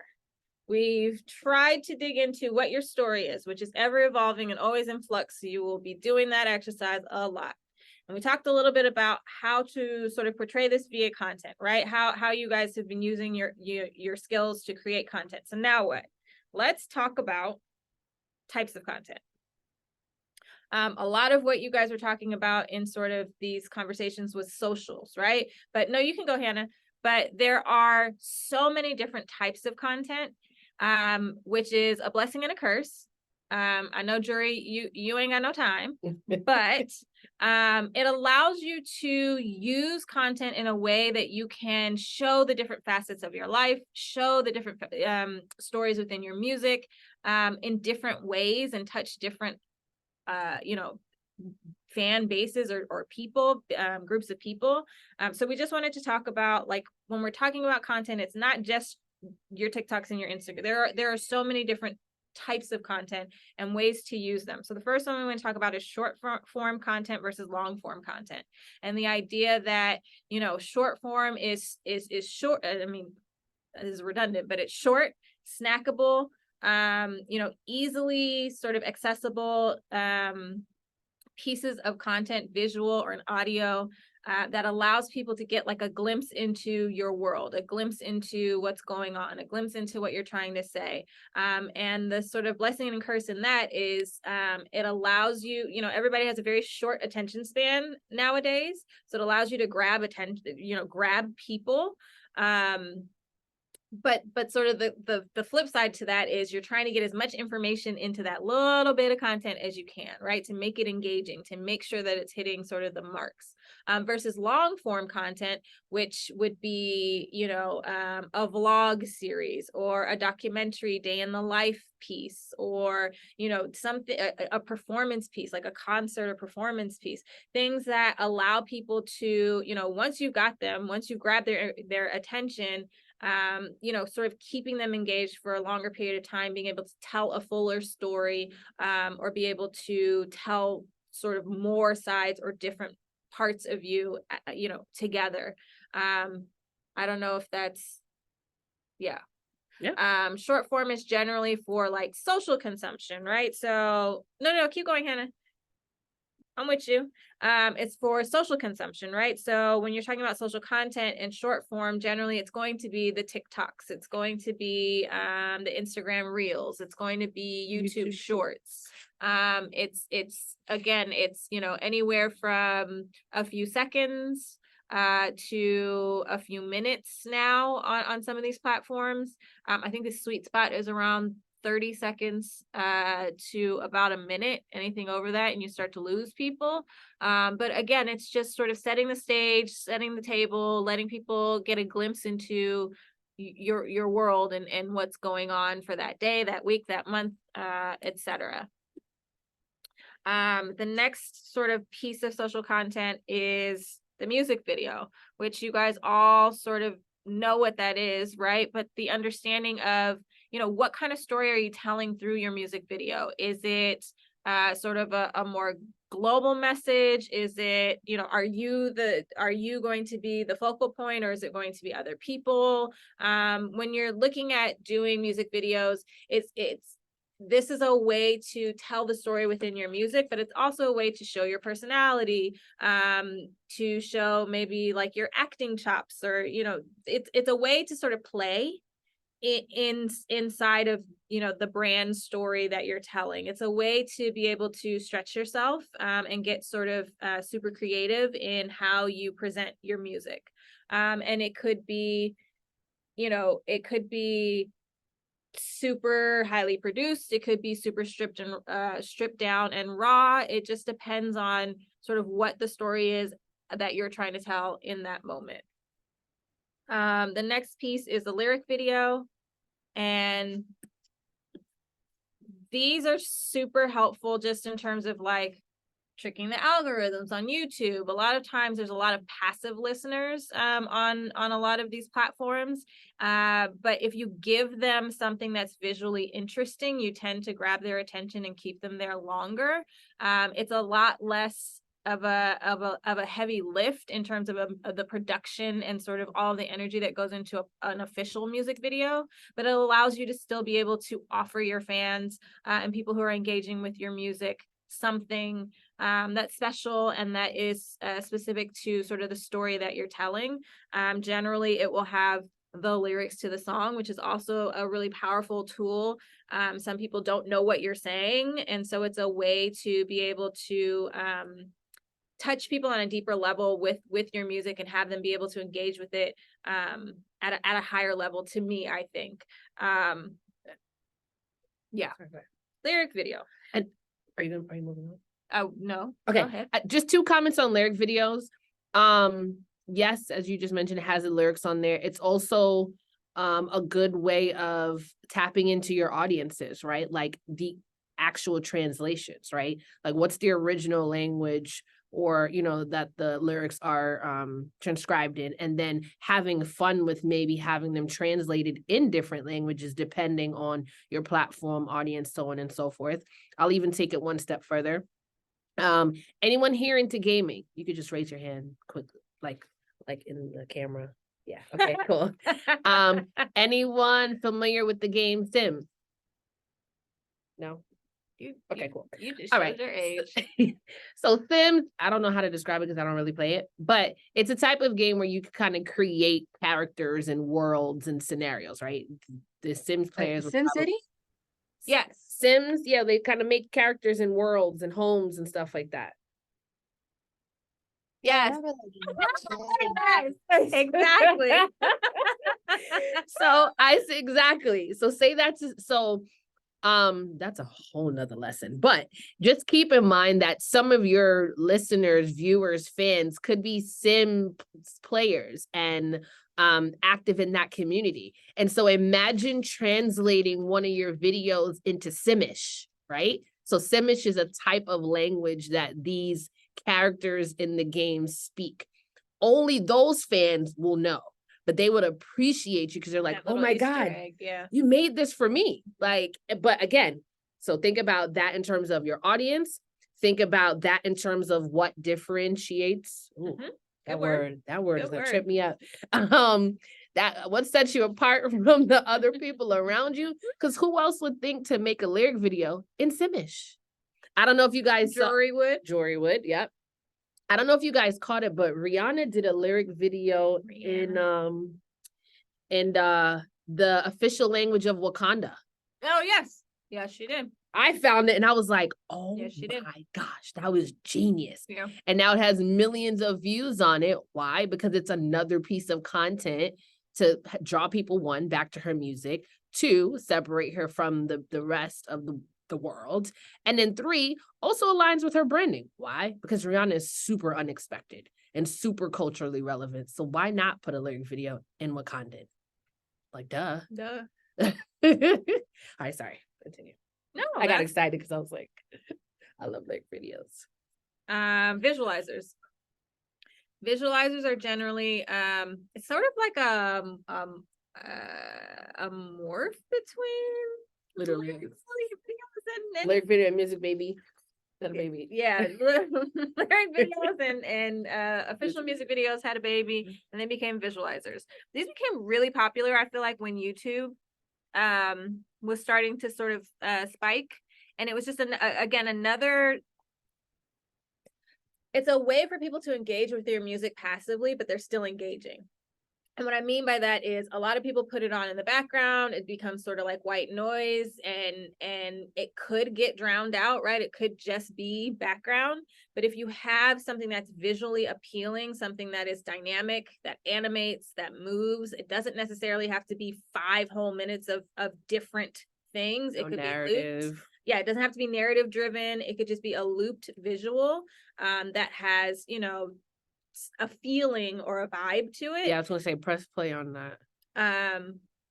Then it allows you to sort of make an impression still with very little resources, because it doesn't take a lot to to create visualizers. You can pay a lot of money, you don't have to. And the idea is, again, tapping into like, what is it that you're trying to say? Who is it that you're trying to speak to? And whether it's your Simish pals or your Wakandan, folks, finding sort of something that will be engaging that people can put on and enjoy, whether they're looking at the screen or not. Does that make sense? And then the last thing is mini docs, documentaries. This isn't Miss Americana, but I guess the Eras tour is the thing that is making bajillions of dollars right now. The Beyonce one. That's coming. Yes, the Renaissance concert movie that is coming. The idea is just, you guys are content creators, sort of de facto content creators, because you are artists. You're constantly creating content. It's a way to put all of that together, again, in a sort of longer form where you've already built the fan base. These are people who are interested in your story, and now you sort of have a runway to be able to tell it in its entirety, as opposed to either in, episodic short snackable pieces. Now you can sort of put it all together and make a more full offering for your fans. These are things that I love to do, just in terms of like seeing behind the scenes or behind the curtain. I think that it's really interesting from a fan perspective, like as someone who engages in this kind of content a lot. I love documentaries. I love, sort of like learning more about someone than what's just sort of on the surface. And so I think this is just a really great opportunity to provide fans with a different perspective, or just a deeper understanding of who you are. And so you're able to sort of have the space to do that with things like a vlog series, a documentary, a mini doc, a day in the life, even just having someone follow you around for a day and like, these are the things that I do. There's so many different ways to create sort of longer form. It's just the opportunity to tell your story more fully. There's a question in the chat. All the previous types were examples for the long form content. Yes. Yes Music and no. videos. Yes and no. Music video would be considered long form. But yes and no. Okay, so let's go through it. Social content is short form for sure, right? It's generally going to be short, snackable. Music videos can be long form, but there are also trailers, right? So you could put out a 30-second, 1 minute music video, but it's just a trailer to the song. It doesn't show the full song. You could also do a long form music video, which is like not the standard 2 to 3 minutes of the song, but like has a preamble, right? Like a setup before that where, something is happening, some story is playing out, or a sort of post-mortem, right? So like after or an intermission in the middle of the video, it stops and somebody acts out a scene. So it just depends on how, like, yes and no, Nada. I think what we're trying to establish is like, you can sort of make either one, any of these either way, right? So you could even have long form social content. I don't necessarily think that that's the best use of your time, but there's a way to do that with both of them. There's a way to do that with all of them. And there's a place to put it. And there is a place for each of them. It depends on, again, always looking at who you're making the content for and where you're making it, which is actually a really great way to get into sort of the next thing, right? Oh, good question. I just had this argument yesterday. Uh-oh. There's a Okay, wait. This is other Nada. The Nadas are on fire in the chat. Okay. There's a whole debate about how the music video is dead and ouch. content is king. That is true. What's your take on artists allocating their budgets to create short form content / visualizers instead of music videos in 2023? Let me go. You was just having this conversation. Oh, I really was. We have it all the time about Johnny. I think it depends. I think it depends on the artist, and I think it depends on their audience. There are some artists, unfortunately, and I know, someone said it before, but there's some artists who were founded on TikTok. TikTok is known for short form content. We have seen, and it has been proven, that when they decide to release longer form content or even audio, it's not received well. Yeah. It doesn't hit the same way that it did the years prior, because unfortunately their fan base does not either know them for that or respectfully doesn't want that from them. There are some artists who generally have really striking personalities, and their short form content may perform better than music videos, and it could be for the simple reason of creative direction. Fans may actually like the fact that their short form content is more authentic. It's more, less produced. It's more a real insight to who they are, versus when they watch the music video, then it's like a made up narrative. It's a made up, setting. And and sometimes it doesn't even relate to the song, which again, is a whole nother class. And so I think the argument that I was having yesterday is, one, it depends, and it's not a blanket rule for anyone. Two, I'm in favor of allocating budget for both kinds of content, but allocating more to the style and type that makes sense with your audience. Again, three, I also want to be mindful of the types of fans that they are, right? There's casual fans, there's loyal fans, there's passive fans, and there's unknown fans, where they might actually not really be your fan, but they might come across your content. And I say that to say, you don't know who is going to see or receive or engage with your content. So I'm in favor of giving it all, but just being smart about your budget. That was my argument yesterday, because the artist tried to tell me, no, I don't want to spend any more money in music videos. I'm like, oh, that's interesting, because your YouTube has the most traffic across all your platforms. And when you pull the data, most of your audience that are, engaging with your content is outside of the US. And places like YouTube are, more popular in some of these areas. So it was it was a whole thing. One of the Nadas made a good point, like, I love music videos, but my pockets don't. And I feel like you got to meet people.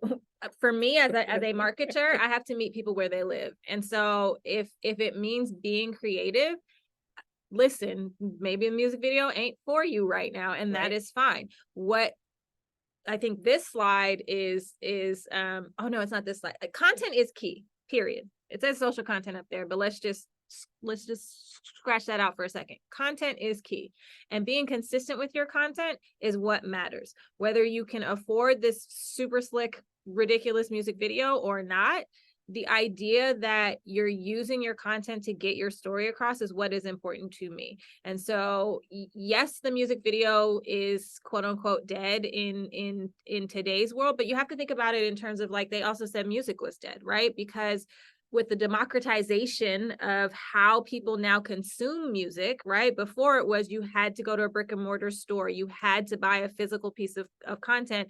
And as soon as, Steve Jobs decided he wanted to do Apple Music and iTunes, I wasn't supposed to be here anymore, right? Label executives were all sort of scared for their lives, but we figured out ways to make it make sense. And I feel like that's sort of the answer. It's a non-answer, but it's really the answer, right? So, like, music videos may be dead right now. MTV, you be hard pressed to find a video on MTV nowadays. There's not a lot of platforms outside of within terrestrial television, right, that allow for the consumption of music videos. But I think it has to do with, like, what's important to you and what will allow you to tell your story in the way that you want to. Because I love music videos. I think that if they're done well and they're compelling and engaging, like, keep doing it, and we'll figure out a way to get to you. You know what I'm saying? Like, your fans will find you. If that's just not in the cards right now and it's just not something that you can afford, then yes, I think short form video is a way to be able to get, social content is a way to be able to get your message and your music out to your fans. And I think that, the TikToks and people at ByteDance, people at Meta, they're going to tell you that this is important. And so there will always be sort of this debate depending on who's got a dog in this fight. But as an artist, and what I want you guys to focus on more so than, like, which one is top of the heap, is what will work for you. Cut out all that extra noise. And, like, if somebody tells you music video is dead, be like, cool, let me show you mine and let me change your mind. Or, like, cool, then here's all of my social content that I'm creating. I feel like I hate having those sorts of debates, because it's really going to be individualized in what you want to do. And also, music videos don't look the same in 2023. Like, people think they're overly produced narratives, which is true for most of them, but people are getting, I'm about to say, some people are getting creative on what an actual music video is. So I think, again, it goes back to, it depends on what works for you, what aligns with your brand, and what your fans want to see. I love me a good music video. A traditional music video. I still watch old music videos. That's what I'm saying. I love me a good music video.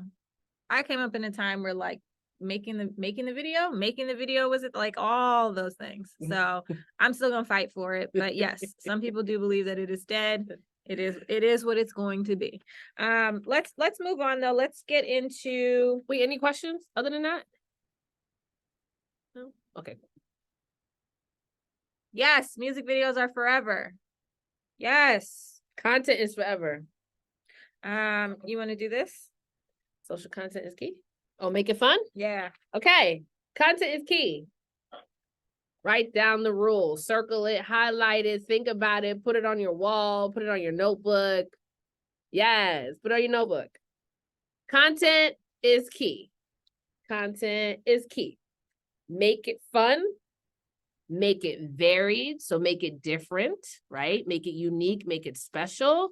and make it engaging. Okay? Make it fun, make it varied, make it engaging. One way I like to think about it too, right? And we're going to kind of go into this is as you're making content, think about you sort of make content for your own TV show, right? Like people should be able to watch it and watch the different episodes and watch the different series and feel like they're literally tuning into you. They should have a great idea, again, of who you are, what you're talking about. It should be engaging enough that they want to see more, right? So knowing also how to market through your content and understand what you're portraying, maybe what you're not showing, but alluding to so that there's a part 2 to it. But that's the way I like to tell a lot of artists is like, think about it that you're creating content for your own TV channel, especially your socials. So like when I say socials, I'm even talking about the YouTubes of the world as well and thinking about how that content sort of comes together. Yeah, Cool. I mean, for the most part, your fans' first impressions will happen either in person or through your social media, right? So whether they meet you face to face or if they're scrolling through, you know, the different channels that you have. And so understanding the different platforms that are available to you guys, which you all generally seem to have a very strong grasp of, how they operate and what kinds of posts and engagement help you get the most traction, is the next thing that we sort of want to tap into. Because you can use these platforms in different ways to tell different parts of your story, which we said before, and to introduce different sides of yourself, your aesthetic, your personality. So in the chat, and if anybody wants to raise their hand and share, I feel like Rita has, what is it? No, sorry, I got 15 minutes. Oh, okay. I feel like Rita has had her hand up for a long time, and I don't know if it's just because it's up or if you have a question. But you can pop off mute if you want to say something. Otherwise, would love to actually. Rita. Huh? Rita, was that a question or no? Your hand was just up from before. Oh, that's a good question. 1 second. We wanted to just have an open discussion about.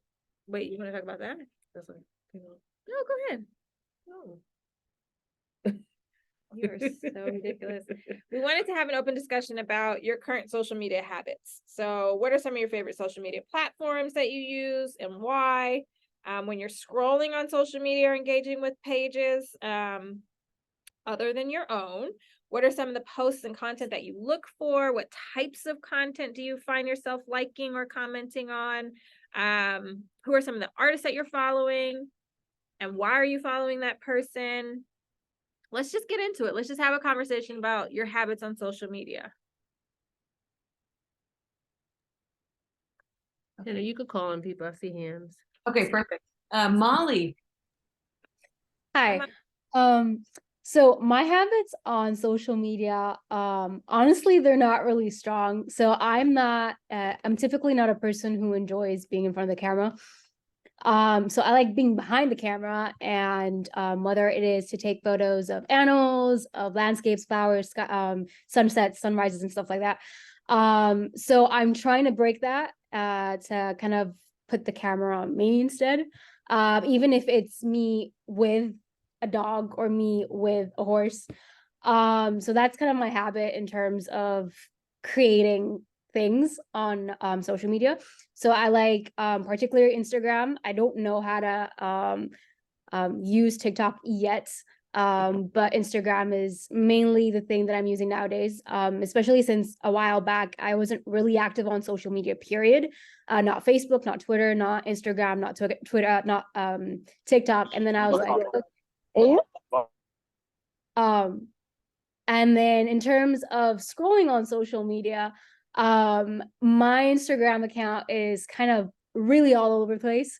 So I follow different kinds of content, whether it is content about animals, or in terms of music, the singers that are kind of like they're being discovered through social media, so TikTok, Instagram, and all that stuff. So I kind of see how they do things and how they market their own songs. And I especially love videos where there are artists who go in public, and if there's a piano, they go and play, and they record the basically the random strangers' reactions. I love those kind of videos, and they kind of encourage me kind of to be able to do that in certain places, because not all places around here offer that kind of experience, because it's kind of a bit of a odd behavior in Egypt. It's not typical unless you're in a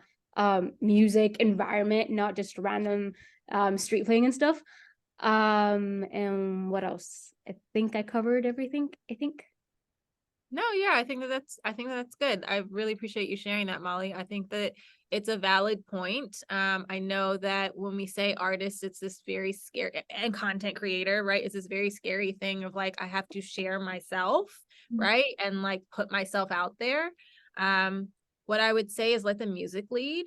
And if you're not comfortable putting yourself in the forefront, it's sort of like stretching your like oh, what's that called, like muscle memory, right? If you keep doing it and sort of just take baby steps in introducing who you are and what you feel, you know, finding your comfort zone, you just kind of have to push the boundaries little by little, right? But but with the understanding that like it might be easier for you to develop that muscle, right? To develop those habits around a release, because then it takes the pressure off of you, right? It's not necessarily all about who is Molly and what is Molly doing, and like, here's my music, here's what you know, here, and you can take people through that process. And I feel like if you try to strip away sort of the scary parts of it, it'll help you to find sort of the balance of like what you're willing to do, which is what you're willing to share, what you're willing to do, and what you're comfortable with. And it allows you to sort of let the music lead. And you'll find sort of your footing in that process, if that makes any sense. Yeah, it makes sense. But can I just add something? Absolutely.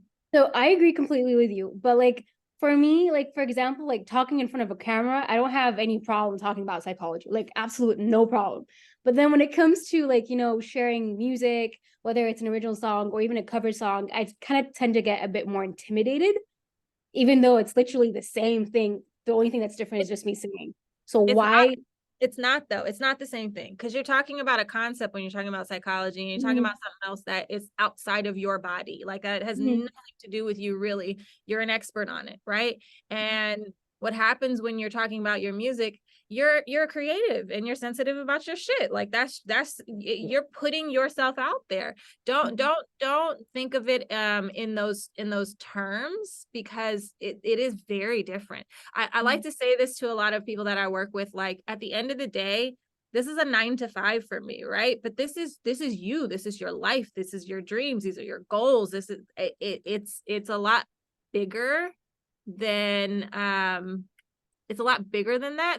So I think I'm not, I think I'm actually talking out of both sides of my mouth now, because I'm trying to get you to feel comfortable, but I want you to understand that like it's just a process, and you're going to be very vulnerable, and you got to have, you know, people and processes around you that you trust, because that's the only thing that's going to sort of get you through that. And it's never actually going to go away. I hate to break it to you, but it will get easier, right? Because you'll find things that will ground you in the process. So like one of the questions, I think even you asked, like, what does this, maybe not you, sorry. Like, what does this mean? You know, what do I do to prepare when I'm writing music or about to play music, right? Like, think about these things. What are these things that kind of ground you in the process? What are these things that you can come back to? Like when I get super anxious, I have to focus on my breathing, right? So like, what are the things that you are doing where you can sort of like find yourself in the storm? Because it's all going to just continue to be crazy and get crazy. And so, you know, again, I go back to giving yourself grace, and like it's going to be a matter of being brave and pushing yourself, but also finding things that are comfortable and grounding for you in this process. because it is the ultimate vulnerability. I can tell you all day how to do X, Y, and Z, but I'm not doing it, and it's not my story, it's not my words, it's not my you know what I mean, it's yours. And so I think that that's a beautiful thing, and it's something that's all of your guys' superpowers, being able to sort of share that with people. And it's a process. And I think that was a great tip in the chat about acting classes, if you have access and the resources to do so. I know I took those very early on, and I think it helped me overcome sort of the nervousness of speaking out loud. But I'll be transparent and kind of what Kara's saying, although I've taken those classes and I've acted on stages, I still can't speak about myself without having the tremble in the voice, right? And I'm talking about myself, someone that I should know more than anything in the world. I can talk about my artists all day, but I'm pretty sure you heard my introduction. It was very short because I like to get to the point because of that. But it's not a bad thing, like Kara's saying. You just have to figure out your way out of it.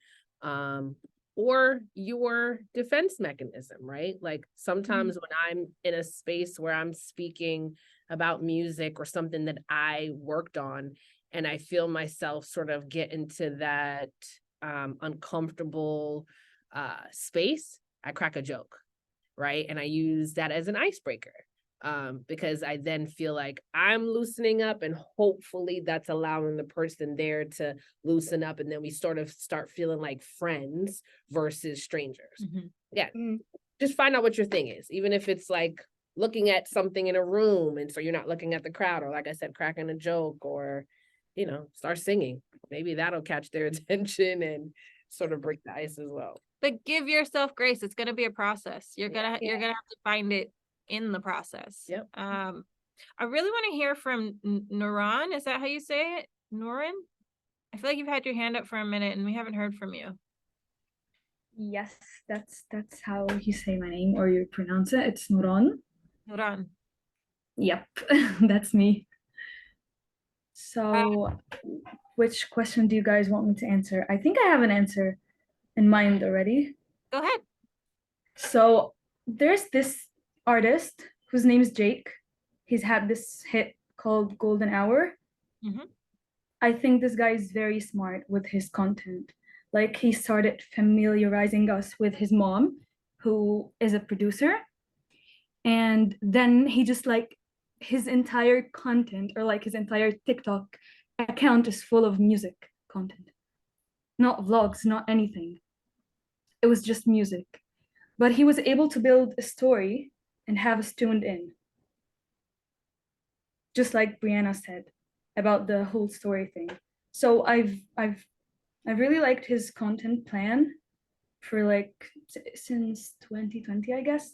And it's working out very well for him. So that's one of the my favorite social media kind of calendar or something related about this. He's my favorite artist when it comes to social media. And what platforms are you following him on? TikTok. TikTok. Yep. He's very consistent too. Nice.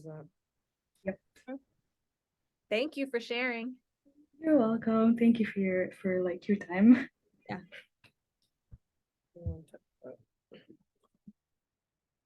Does anybody else want to share? What about Martina? I see you just popped up. And you went away. Where'd you go? Hello? Martina. I also see Dima. I don't think you've heard from Hi. Hi. Sorry. Can you hear me? Yeah, perfect. I wanna shout out to Karolina Polacek. You know her, right? No? Anyone? I'm not familiar. Really? Actually, she's so good. She's a very versatile artist. She sings opera but does pop, and she's very useful. I feel like I was amazed to see someone who combines opera, and she has a complete different persona for the opera genre when she sings, and she has another one for pop, and she's actually well known. So I thought some of you might know her, so I'm gonna share her Instagram here. She's so good visually also, and yeah, you should listen to her. She has a wide vocal range and she's very talented. Even if we all listen to different genres, I feel like all of us, we're gonna like her for different reasons. So check her out. Okay, cool. Thank you for Thank sharing. you for sharing that. Okay. I guess sort of wrapping it up and kind of connecting it a little bit. Is there a question? Oh, it's not just about going down the endless hole that is social media, because sometimes when you start scrolling, Oh it's my like 2 hours gosh. later you're still scrolling. Yeah. But I think as you're going through, and referring back to some of the things we've gone through in this session and the questions, and seeing other social media pages, whether they're, good, bad, in between, creatively, just start to pay attention to some of these things, these elements, and again, how you feel about them, what's attracting you to them, and starting to apply them to yourself. And I think that's the most important part. So I guess that's another gem and a takeaway. Scroll with a purpose. You could, scroll to have fun still and wind down from the day if that's your thing. But as you're starting to really focus on building your craft, scroll with a purpose and figure out, what you're engaging with. Like I said, why? Are there things that you can try? Are there things that you can apply? Are there things that you might want to test out, and so on and so forth? Did you want to touch on this? Yes, I wrote it for the end. Yes. So I want to go back to Gina. You had a really great question in the chat. It was, what if my music, I'm sorry. Yeah. What if my music is conflicting with my personality? Can you, just before I answer, can you elaborate on that question? Just so I'm clear. Gina, are you there? Gina. Okay, we lost Gina. Okay, we can come back. I just want to make sure I'm clear. I'm here. Oh, okay, great. I'm sorry, I was in the bathroom. Of all the times for me to call on you. Yeah. Question. What if my music is conflicting with my personality? Just give me a little bit more context before I respond.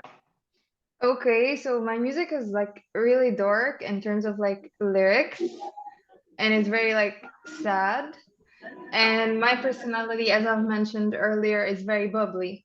So I don't think like it would be consistent branding for me to be like very bubbly on my social media and be like very open and friendly, and my music making you like, I don't know, want to kill yourself or something. It's like very contradicting. I don't know.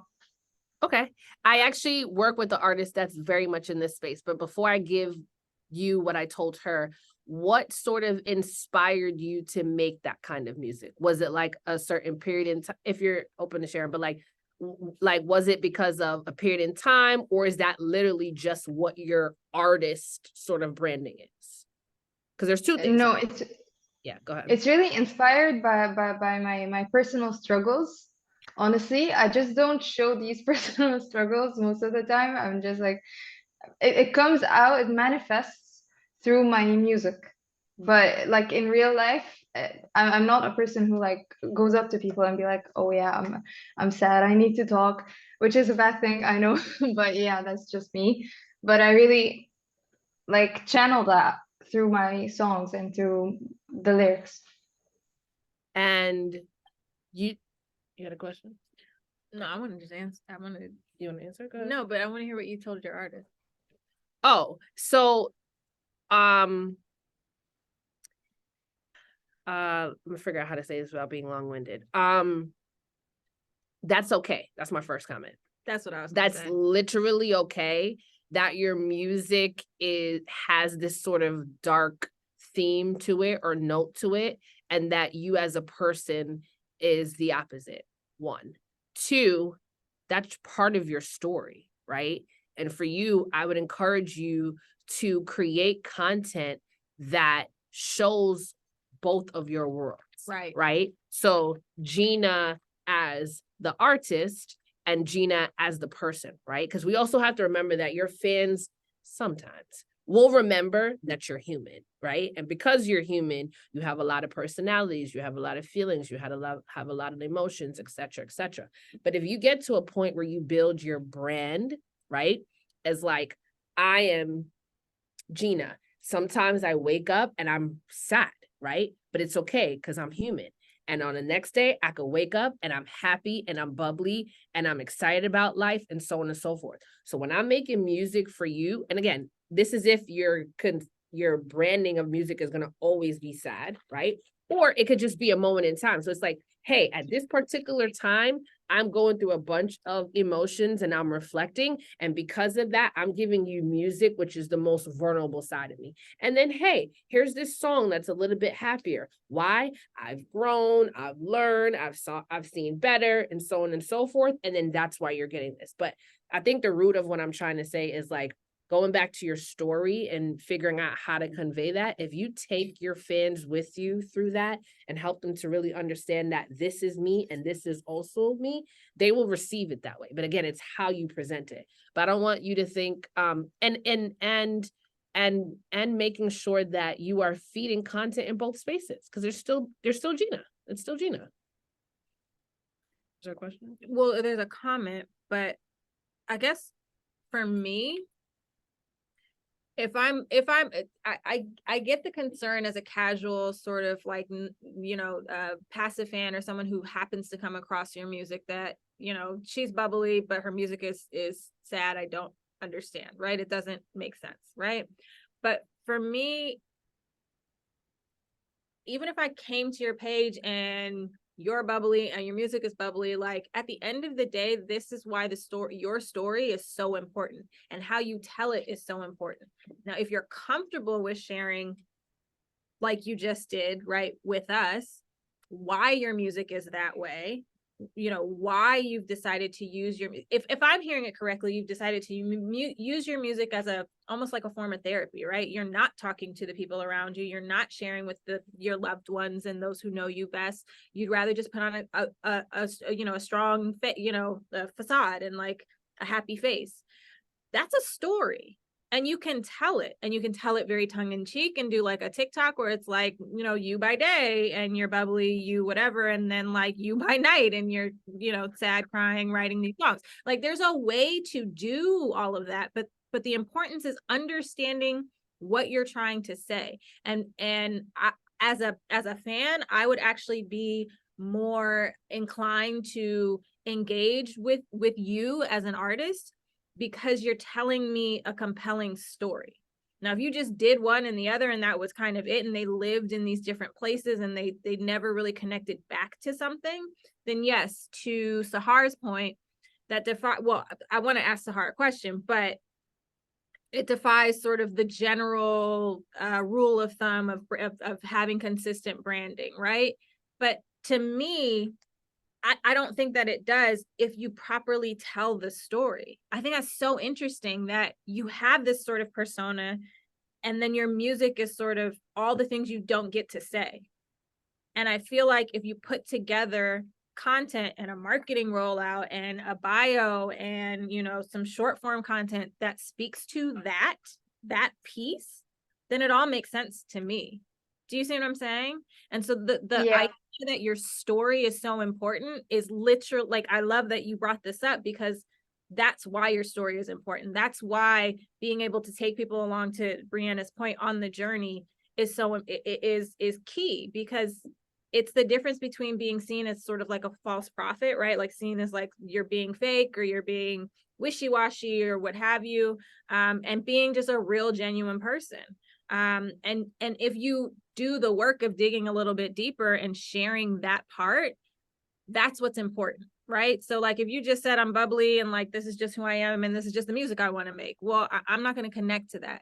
But when you said what you said, I was like, oh, I get it. This is her therapy. This is how she can share with her family. For me, right, my marketing brain is like, play these songs for your mom or your best friend and see what they say, if they recognize that in you, if they have, you know what I mean? Like, there's ways to tell this story for different pieces of content that to you may seem disjointed, but actually connects the dots for someone like me. But Sahar, I wanted to ask you really quickly, what when you say won't that defy the branding strategies, if I'm posting both sides, what branding strategies are you referring to specifically? Is it just the idea that you want to be consistent? Hi first. So I mean by the branding strategy is like the brand is my story and the story is my brand. So if I'm posting about my personal character and also my artistic character, won't that defy the idea that it's like I'm posting for two persons, or like I'm branding for two different people, or like I don't know, like I think the best way from what I understood is to just keep a certain story or a certain idea, a character or an artistic persona. So my question was also like the idea to be authentic as an artist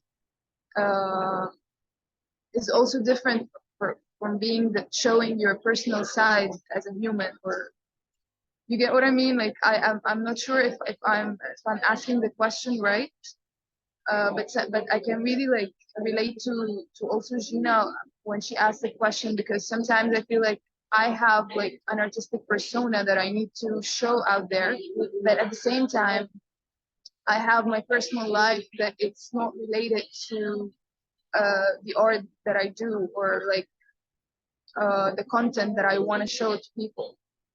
If you get what I mean. I do, and I do. But I want to be very clear when I say consistent. So a couple of things. When I say consistent, I don't mean same. I mean, you can't post consistent in terms of time, right? You can't post once every 2 months and think that that's consistent. So I want to sort of the semantics of the word. I want to sort of take apart, because I don't mean consistent in terms of like you have to post the same thing every single time. It's more so being consistent in like you know, TikTok, you got to post 2 and 3 times a day every day for an extended period of time to even trip the algorithms to recognize you and put you sort of in the spin cycle, right? So does that make sense what I'm saying when I say consistent? Sahar? Yes. Okay. Yes. The other part of it is, I think, and we said this before, your story is always going to change. It's nothing is, if everything is the same, you might want to check your pulse, right? Like at the end of the day, you guys are human. You have a creative process that's going to take you, your empaths. You're going to go through so many different things and want to share certain things and want to not share certain things. And so it's never going to be this sort of straight line. And when you're thinking about a couple of things, A, don't overthink it, and B, give yourself grace, right? When you're thinking about your artistic persona, you have you're well within your sort of like, you have every right to want to craft and create, what you want to present to the world. And if it happens to be sort of different than who you believe you are as a person, there's still a way to tell the story. Like, as long as you have the foundational pieces of the story so that people understand what it is you're trying to say, I think that's the part that's important. Does that make sense? To me, yeah. Does that make sense? Does that answer your question? Yeah, does that answer your question? I mean, Yes. Okay. I was looking at the comments. Does my look style has to match my music genre? No. Your look style has to match you. Yeah. And that's why, and I think you guys are asking very great questions, but I want to bring it back to where we started, which is you, right? Your story is your brand is your story. Your story is personal. This journey to some degree is personal. Your inspirations are personal. Your, you know, decisions to have certain aesthetics and to collab with certain people, to, you know, decide to do long form versus short form is a personal preference, right? So even when it comes down to your styling should match you and you as a brand. So back to referencing the artist that I have, she is now developed since then, but when I first met her, she wore a lot of black. She wore a lot of dark, sort of goth style clothing, right? Because that was at the time where her inspirations were, right? She listened to very heavy metal music, but she was a rapper. And since then, you know, she's found ways to give it sort of super, before I say that, personality wise, she isn't dark. She is nice, she's fun, she's outgoing, and she's a girly girl, right? But her clothing, and so you said what? And you wouldn't get that just from like, you wouldn't get that from her, but it's her story. So when people ask her, you know, why do you have on this shirt with spikes? She would light up because that's the type of like clothes I like and the era that I like and the music that, you know, sort of inspired me. And that's why when you listen to this song, it has this reference. And, you know, she was able to articulate that as a part of her story. And people then received it of, okay, when I see her, and it got to a point where people sort of understood that that was her as the artist versus the person. Because again, through the content that we put out, she started to educate people that like her sort of creative side was a little bit more dark and edgy. And again, as time went on, she then found the perfect balance to blend the two, where now her dark outfits are still dark, but they're girly and they're a little bit softer. And now she might throw on a pink heel and, you know, have a certain curly hairstyle, but then give you dark spikes, leather, you know. So it's still a part of her branding, but she's now made it literally a part of her branding now in 2023. Is there a question in there? Okay. Does that make sense too? Just sort of how it applies, how things evolved, how it's okay to sort of show both sides, how to figure out the right content or the right way. Is it okay for my brand identity to identify different things at the same time? Yes. It's how you portray it, again, and it's how you take us along to understand that that is a part of you. That's really what it is. You have to take your audience along for the journey, period. From the music to the visuals to the content to the store. Farah, sure. Okay, I have a question. Does that confuse the audience? Does what confuse the audience? Yeah, what part?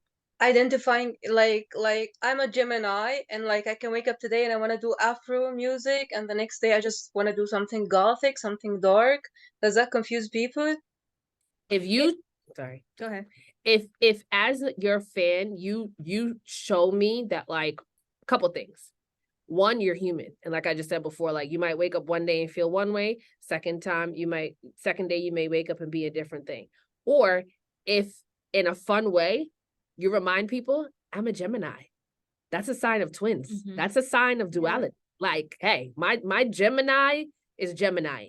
Like, I'm giving you all of it. And as a real fan, and as you continue to do that consistently, I will then be able to pick out, oh, that's Farah being Farah, or Farah being side two. And, you know, it becomes a part of your brand and your story. But you actually, and also kind of going back to the grace comment, sometimes you have to create content thinking of two things, right? Give yourself some grace that your fans, your real fans, are following along. And if you know, and they're connected the dots, right? But unfortunately, the second part of, and why we keep bringing it back to telling your story and staying consistent, is you then have to make content for the people that just don't get it. And as much as you tell them or show them as clear as day, is just not sticking. But give them a little bit, they'll catch up. So, go ahead. No, That was it. I think to that point, that's where you have to use the different types of content and the different places where content lives Good to point. tell these stories, right? So maybe your goth is more of like your looks, LEWKS, like your looks, right? Like your looks. And you put that up on a Pinterest board or Instagram and you curate it that way. But then like, you know, the duality of your Gemini spirit, right, is like you just want to be, you know, footloose and fancy free. So you're going to make TikToks that are more so like, here's my look, but here's me getting dressed and I fell down trying to put on this shoe and I, you know, I put on a gown to go to the movies and like I look crazy. Like you have to figure out what happens is, and why we started at the very beginning of figuring out what your story is or who you are and who you're making music for.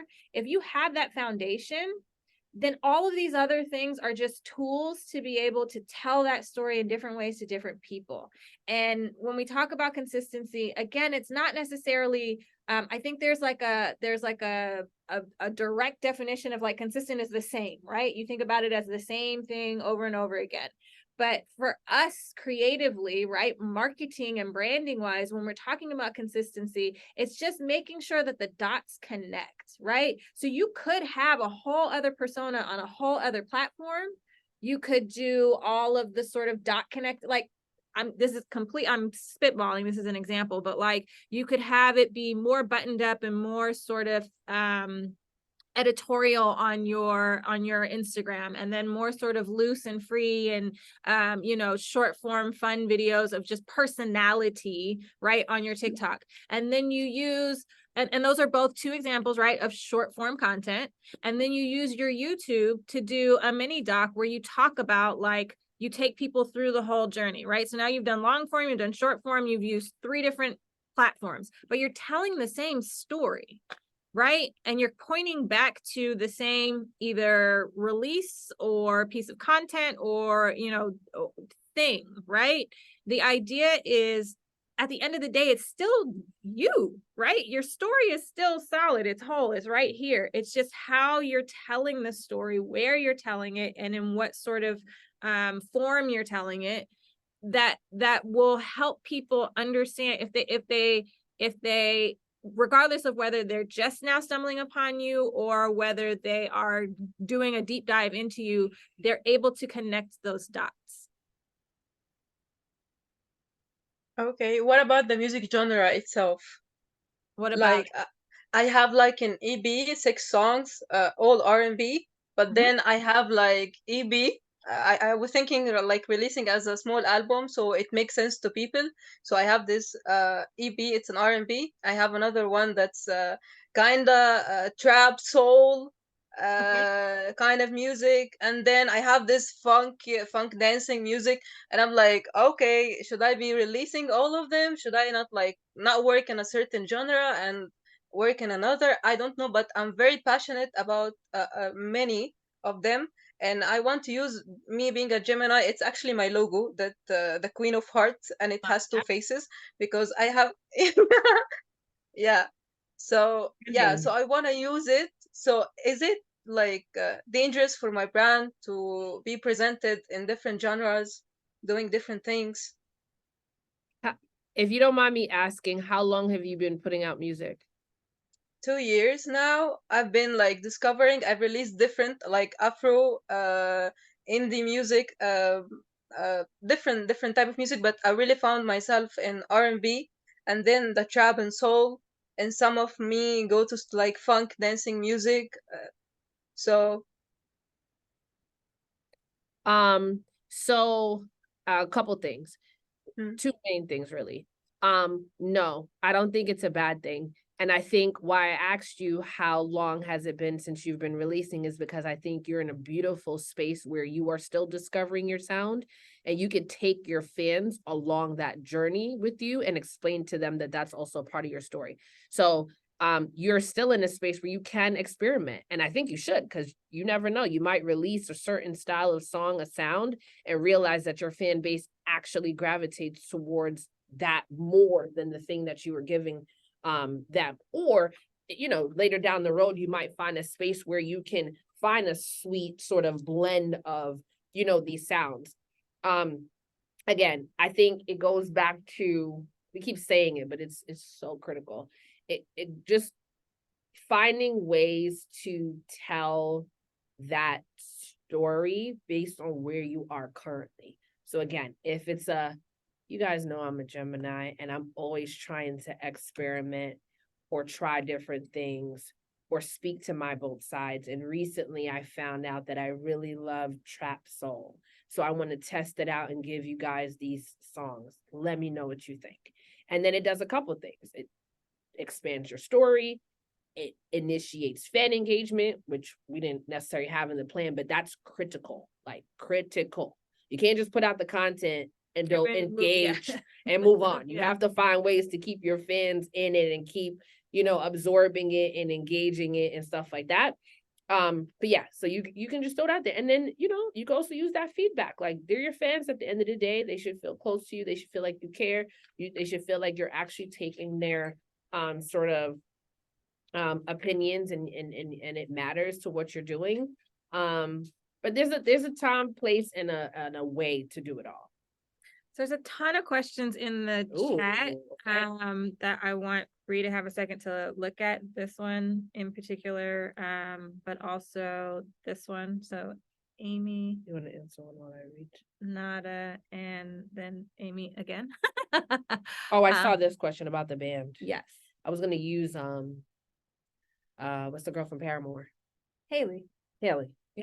Perfect example. You have like Paramore, I guess I'm answering the question. So sorry, in the chat, Amy asks, if you have a band project where you have all these aspects on social media, do you think that you should have your own too as a musician, right? As your artist page aside from the band? My answer is yes, but I'm curious to see what you were gonna say. No, same thing. Haley has her own page. Yeah.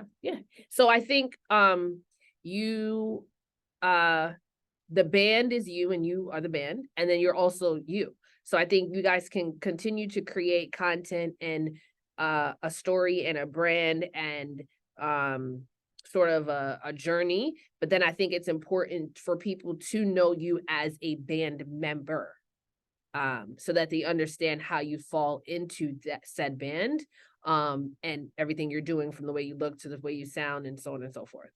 That's a short answer, but the real answer.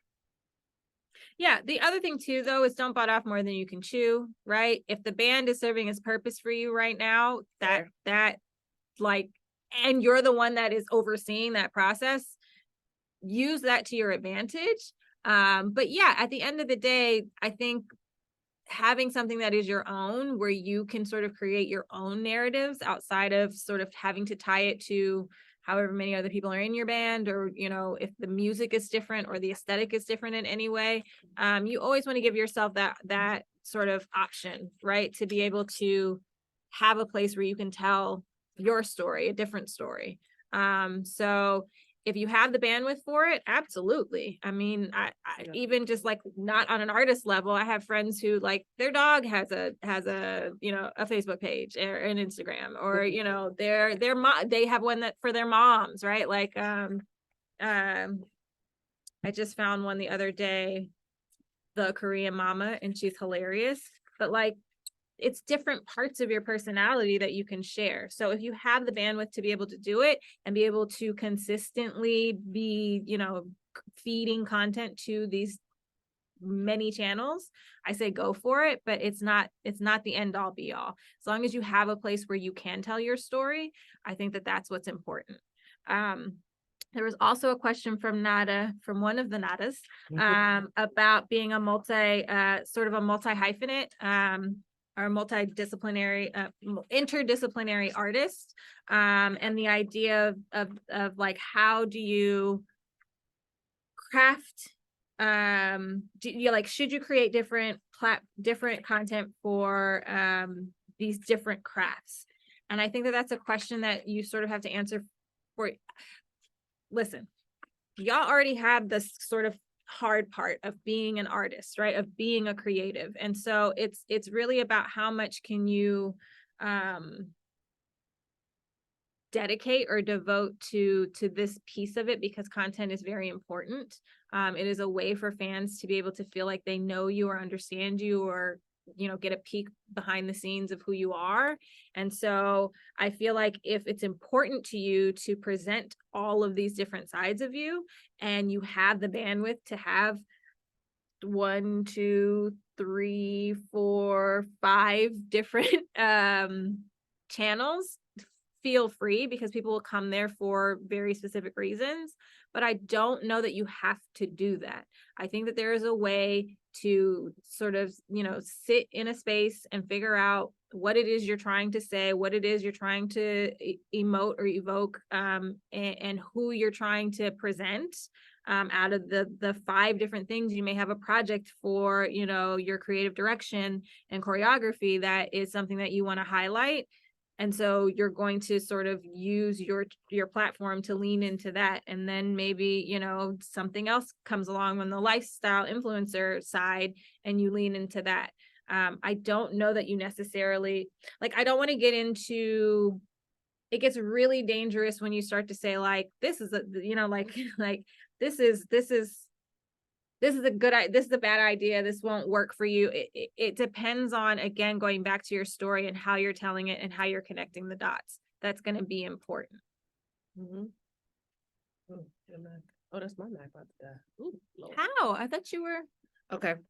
So for the sake of time, we're going to move on to the other parts, but if we have some time at the end, we can continue going through these questions. Excuse me for a second. My computer is about to die. One moment.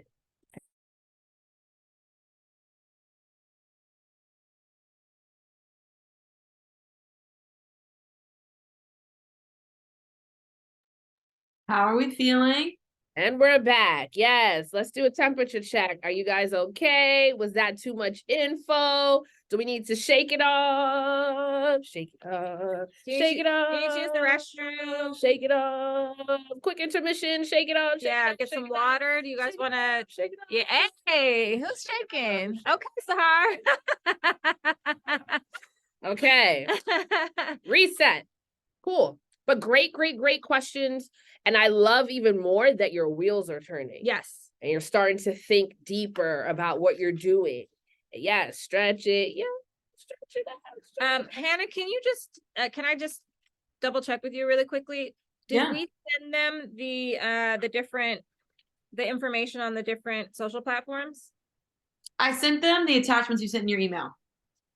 Okay. All right. So what we're going to do just really quick is just kind of going back about 20 minutes ago. Just bring it back to the idea of, all right, so now we've gone through the story, the content, and we spent a lot of time on content, but it's the one element that I think makes sense to focus on right now in terms of conveying a lot of what we're speaking about. So that's why, and mind you, there's other ways, but this is super important and a very common way right now. So we started speaking about social media, and without going through every single one, we just wanted to go through the different type of social media platforms, make sure everyone is aware. If anyone has any new ones as well, drop them in the chat. Let's educate and share with with everyone, especially if you have ones that you're using that are not necessarily the main platforms, but you found that it's helpful and it's useful. So there's a TikTok, which we spoke about as well.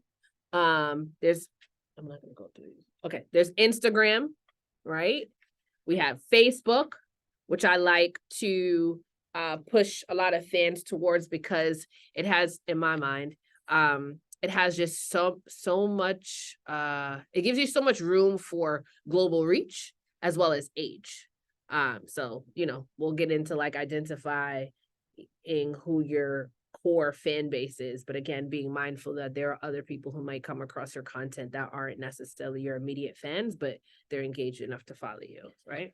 And just a really quick note, so like TikTok, we understand what it's for, we understand you know, it's short form, it's really where a lot of like virality happens. It's where people will be on the platform for a very long time, but not necessarily on your specific page for a very long time.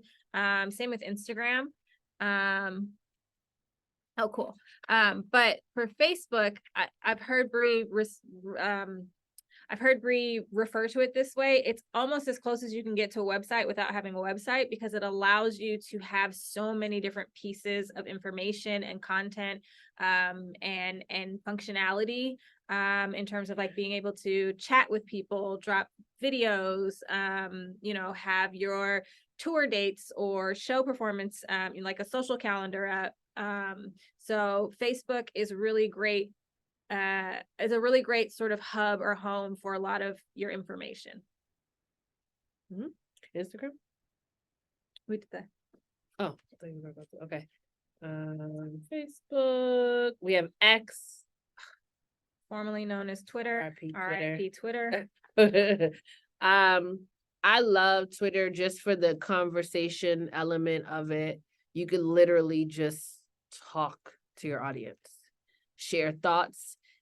TikTok. Twitter is when my artists struggle with figuring out how to use Twitter, I literally tell them just open the app and it tells you, like the prompt says, what's on your mind.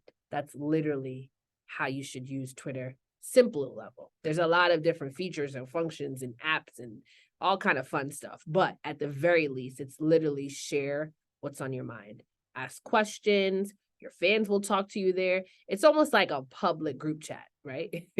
And there's other applications you can use too in terms of communicating in a group chat setting with your fans. But I like Twitter a lot. It's also a really great news source for people. You can use it on your phone, web, like it's accessible.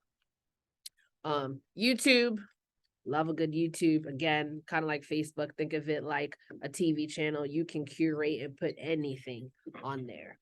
You can categorize it, you can go live, you can even put short clips on there under the YouTube Shorts feature. So it has a social media-esque element to it. There's even a status part. Is that what's called status? I think it's called status, where you can, similar to Twitter, you can literally just share your thoughts on there and have people engage.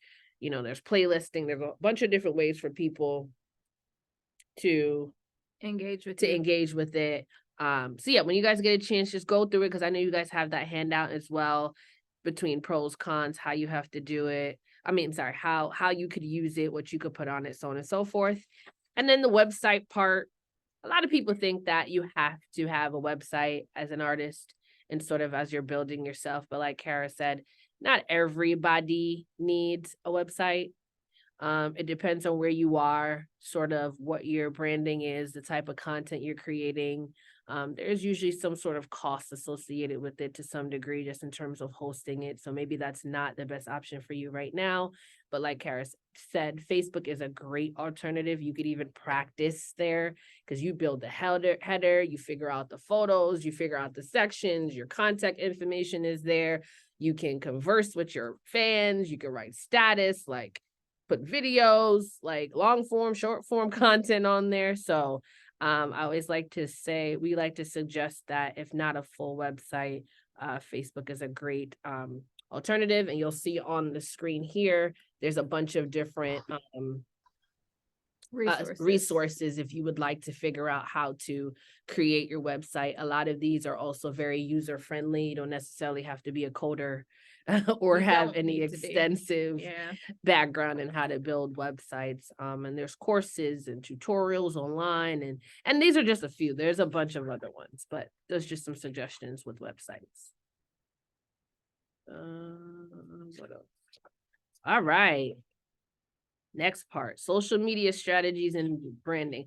So we kind of touched on this in some of our conversations, but there's a couple things that we want to highlight for sure. Is that, you know, regardless of whatever site that you're using to sort of share your music, content, your story, your, day-to-day, so on and so forth. Biggest thing is off rip. If you haven't done it already, go to these different social media sites, whether you are currently active on them or not, and secure your name. Your handle, yeah. Secure your handle. Secure your name. Secure your handle. Secure your name. Hey. Because if you don't, somebody else could. will. And then they will have the nerve to want to sell it to you. Yeah.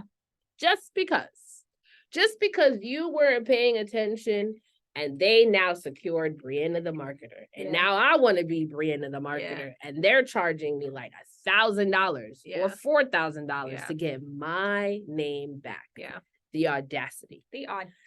So secure your name, secure your handle, and just have it, save it. Even I would say for those who, if you are in a place financially to start a quote unquote website, secure your URL. Yes.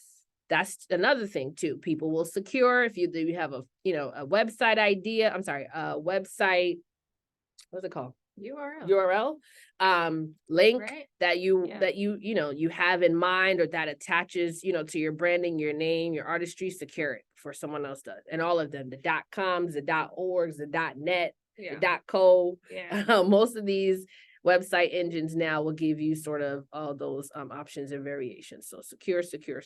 And if you can't do it exactly, get it as close as possible. Yeah, just so you have it. Step 2 is to take multiple photos. So you have options to choose from. They should be like professional quality, high res photos. They don't need to be done by a professional, but they do need to look good, right? And be engaging, compelling, etc. So high quality, high res photos, and give yourself some options. What I like to say is, so there's different rules of thumb. Some people say to use the same exact photo on every platform. What I like to say is it doesn't necessarily have to be the same photo, but it could be a photo from that same shoot. So, different posing or different angles, but maybe the same sort of styling and wardrobe. The idea is going back to consistency and me trying to, the semantics of what consistent means. You don't necessarily have to have the same thing, but you do want to create familiarity. You want for people to be able to easily recognize and again, connect the dots between the different DSPs. If you have long hair in one and short hair in another and no hair in another, and you're 10 years older and 15 years younger between the different ones, that to me becomes an issue and is confusing and not good branding. But you don't have to put, in my opinion, the same exact photo. I just would love for it to be consistent, right? To show who you are, where you are right now. So have options, make sure that they are updated across all of your platforms, including DSPs, right? Digital service providers, your Spotify's and your Apple Musics and such, and your different social media platforms. You want to do the third one? Oh, I love this one. Craft your social bio. So in the beginning, we asked you a lot of great and long, in-depth questions, right? And it's great to have that. You should have that. You need that.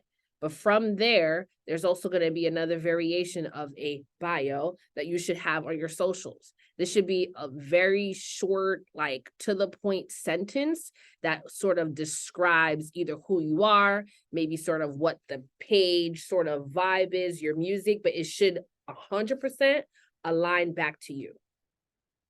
Full stop, period, at the end. Like it should be, and I say this for the people that are multi-hyphenated, multi-talented.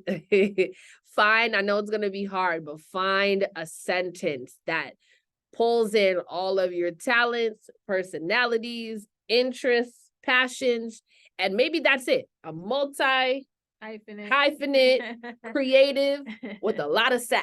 Right. Maybe that's your bio, but they should be able to read it, see it, and be able to say, I get it. Yeah. Especially when they scroll, when they press play, when they see the picture. Yeah. as well. Pictures. So again, connecting all the dots. This social bio is important and should literally represent who you are. Both sides of you. All the Geminis, yes, both sides of you should be in this sentence in social bio. Oh, and then the last one. Now that you have all of that together and done and situated and written out and you feel good about it, now you're ready to like publish it. A lot of you guys probably have, platforms already active. So, the takeaway is go back and look through, how your pages are currently. Could they use a revamp? If so, what? Is it imagery? Is it type of posting? Is it the captions that you use, right? Because again, it's about telling your story. So don't necessarily have to be novels, but maybe your post about, oh, I have new music out now turns into, I was sitting in my room and I saw a bird fly out my window. And because of that, I decided to write this song. Take a listen to it now and let me know what you think. Like that. I mean, that's still a little bit wordy, but now there's context and now there's a story and now there's a situation that you're setting up. And kind of the big point that you'll see here is that there are so many different platforms. And although we told you to secure your handle on all of them, Kara said it earlier, focus on what you can manage based on where you are currently. You don't necessarily write right now, again, depending on where you are. So let me talk to my beginners, I know I want to sing, I know I want to be on stage, right? I'm not talking to you veterans right now. But like as you're starting, pick one or two platforms that you really, really like naturally, organically. You have a little bit of an audience. Focus on making those better and uploading your photos and your bios and your new content and so on and so forth. Make sense? If it makes sense, give a thumbs up. I want to make sure y'all still with us. It's with us. Okay. Cool. All right. Let's move it on. Exercise time in class activity time. So I can use the restroom. Okay, that too.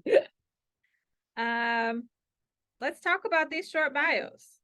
Let's take a few minutes to draft a bio that incorporates some of the topics that we've explored throughout this lesson, specifically referring back to the sections where we were identifying keywords that describe your music and your style, which was that branding exercise sort of at the beginning, but also the exercise about who you want to reach, who is the music that, who are you speaking to and through your music, and what is the story, or what is your story that you're trying to portray. So take a few minutes, maybe even start off with as much as you can, don't bite off more than you can chew. Maybe start with your social bio, which was just that one sentence.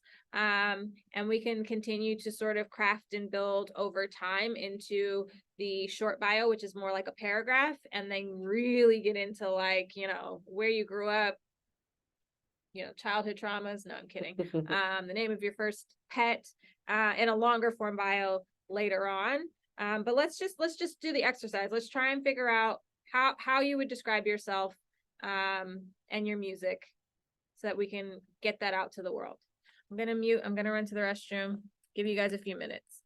And you guys have a worksheet for this too, so you can type it in the Google Doc, or you can you can write it in your notebook, whatever works best for you, but we can upload it in the Google Drive after class.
Bree, I have a quick question.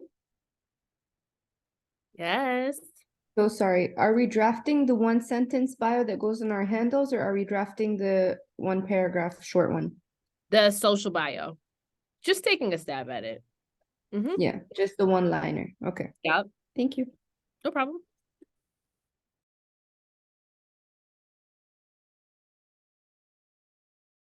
And for those who like, I'm a type of person that I sometimes can't think on the spot.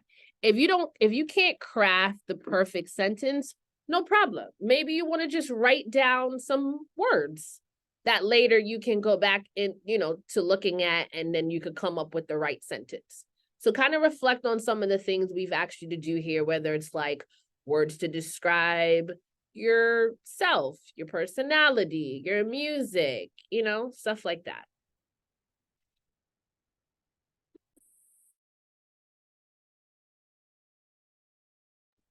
Okay, what's going on in the chat? How can I help?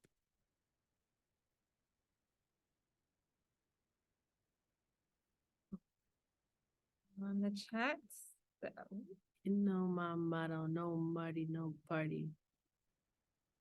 Did I read that right? I love it. Yes, it's okay to be cringy. Again, if it matches you, if you're like the cringy friend, then you're the cringy friend.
How you guys doing? All right. I'm gonna do like maybe one more minute, give Bree a chance to come back, and then we can move on to the next piece.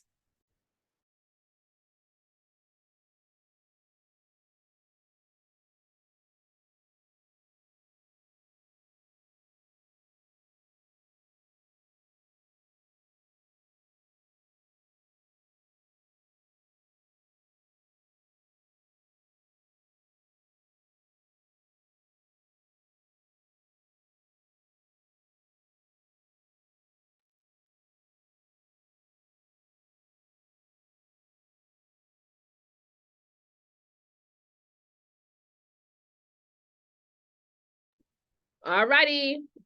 Okay, I'm not gonna lie. I guess we were having too much fun because we're a little bit pressed for time. So what we're going to do is, it's okay. If you haven't finished it, it's fine. But guess what? You've now started the process. Feel free to drop it in the chat if you would like to share, if you would like some feedback, drop it in the chat. And for those who didn't finish, it's okay. Save it, write it down, star it, come back to it though, because it's something that you should complete and figure out, you know, how it sounds, where to put it, so on and so forth.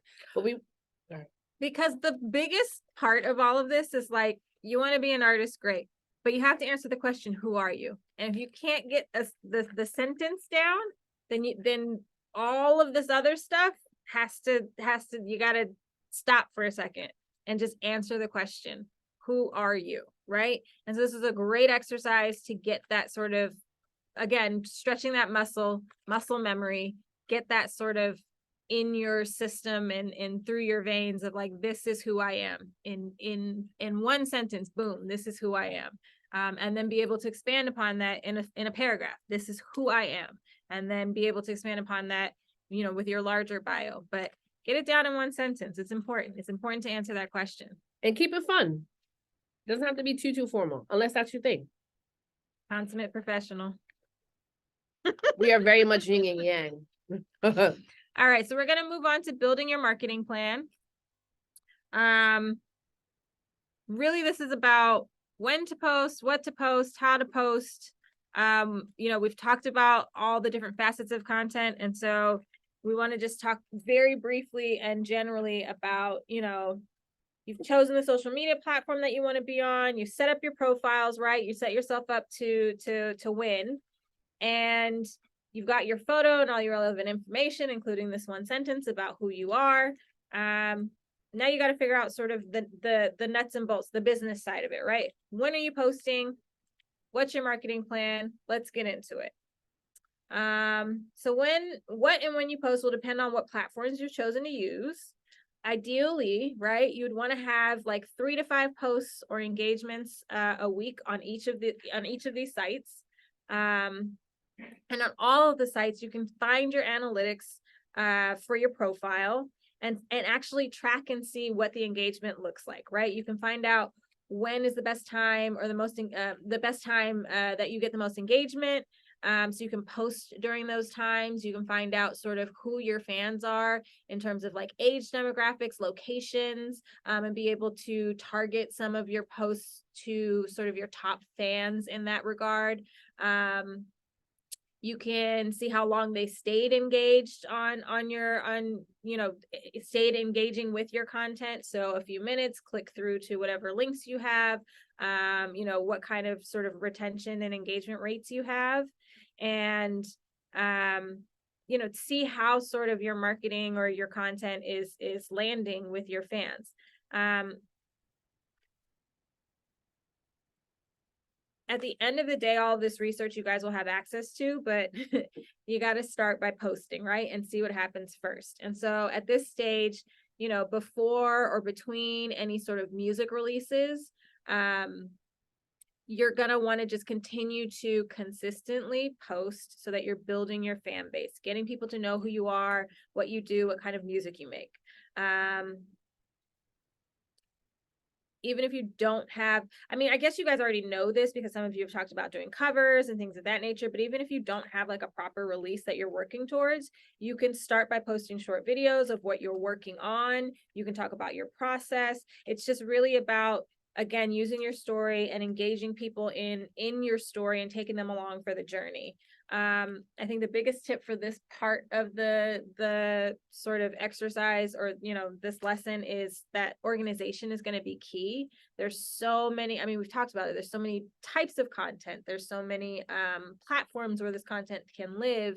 And so when you're trying to manage all of that, you need to stay as organized as you possibly can. There's so many different ways that you can do this. There's so many different ways that you can do this. What's happening? Sorry. There's so many different ways that you can do this. And it's really up to you. I like to use like Google Sheets or forms, Excel forms, and create documents, which I believe, Hannah, we shared an example with the group of how I just organize, social content. I call it a deliverables. It doesn't necessarily need to be a calendar, but it's just a place where a repository, right, where I can have links to things that I've created. I can have, notes about what it is that I'm creating, what the piece of content is, where I want to post it, and build into that sort of when I need to create it, when I need to post it, when I need to, do engagements with it. And you can do the same thing. You can use a spreadsheet, you can use a journal. There's web programs and apps, there's calendars, whatever you feel comfortable with using to organize yourself. I would just advocate for you guys to really be conscious and intentional in how you're posting. Of course, there are going to be things on the fly, and again, you're a person, you're showing all sides of your personality, but especially when you get into releasing projects, and consistency being key, being organized around when and how you post things is going to be super important. Should we just jump and show them our doc? All right, Hannah, if we could just jump to our jump to our doc. Yep, I'm going to pull it up now. And then everybody has a personal copy of this in your inbox and in your WhatsApp.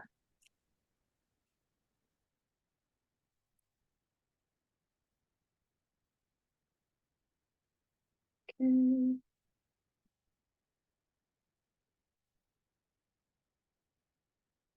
you guys see?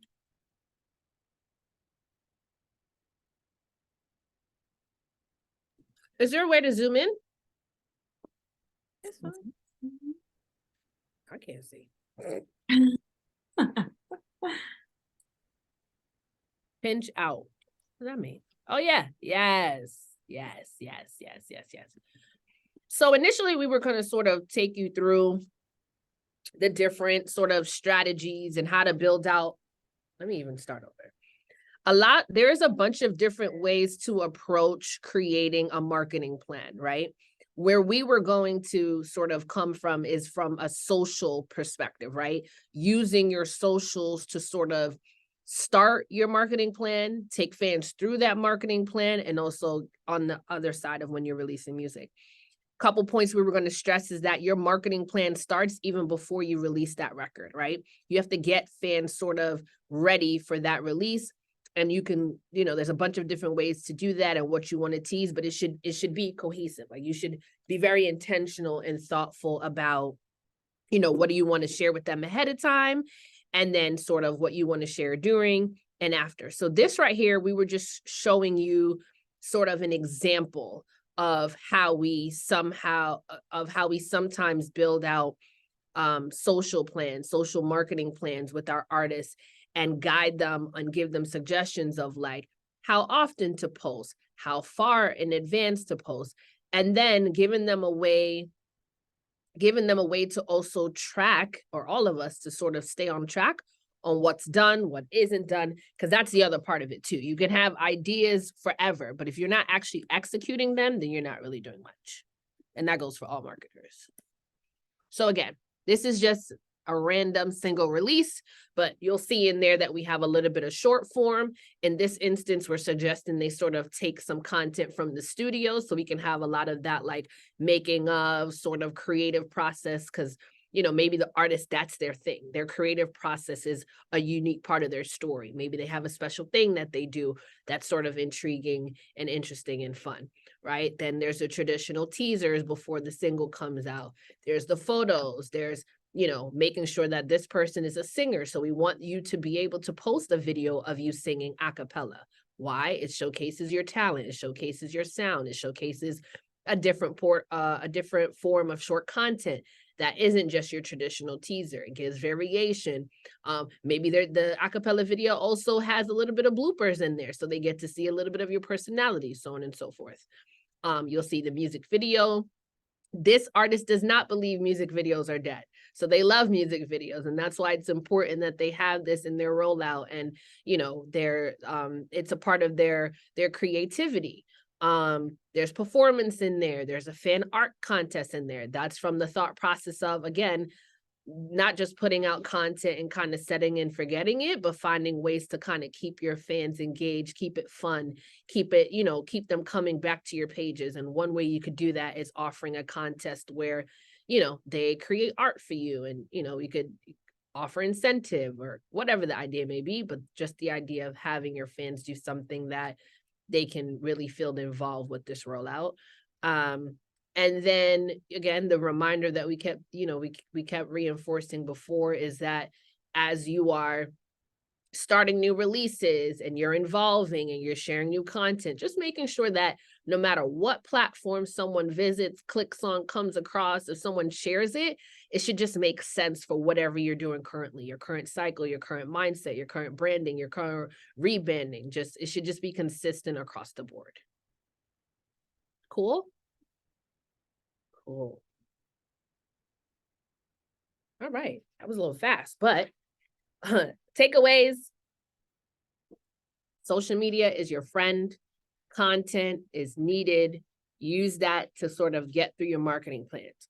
Organize your thoughts, organize your ideas, figure out how you want to organize yourself, plus people that may be on your team, and how you want to take fans through your release. So what do you want to show them first, second, third, how, where, what? All of that is sort of part of your plan. And going back to the first thing we said, make sure that everything you're putting out aligns with your brand. All right. Is that the last slide, Hannah? So in here, we have some examples of content before your release, during your release, after release. They touched on this, obviously, but just want to remind you guys that that's there as a resource after the class that you can check out. Let's do that page. Go back up. This one. Now Questions to ask yourself. Yeah.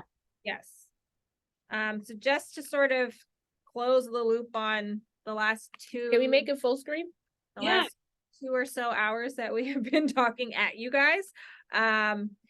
These are some questions that we tend to ask our artists, and we would invite you to ask yourselves as you go through this process of releasing music, right? So does the plan align with my brand? Is my messaging clear? Will my fans have fun and stay engaged throughout the journey? Have I created content for all of my platforms, and is it compelling? What does the content say about me or my release?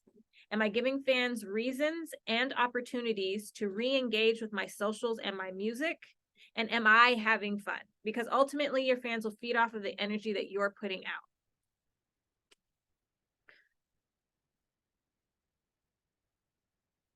Cool. Here's some homework for you. So for everybody who, we saw you in the chats, we hear you, we feel you. I know that this can be daunting to do in the 5, 10, 15, 20 minutes that we give you on these calls or in the, in these classes. But take time now, and here are some activities that would be, it would be helpful for you guys to go through as homework. To continue to sort of craft your story, build your brand, and make a plan for your releases. So you want to go through the homework real quick? Oh, I can do it. You can go through it. So the first thing is to create a mood board for your brand. If you have not done this already, if you already have one, just revisiting it and maybe revamping it.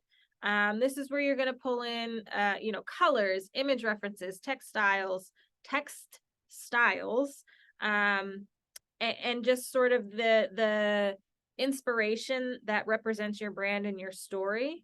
And then it's just a really great reference, like a visual reference to be able to go back to. So once you've completed it, keep it handy and refer back to it as you're working through creating your assets for your release while you're building out your marketing plan. It's sort of a really great place, along with the exercises that we did earlier that were all sort of text-based, talking about answering the questions and describing your style and your sound and who you're making things for. Keep all of these handy so that you can refer back to, the foundational piece, which is like, what is your story? What is your brand?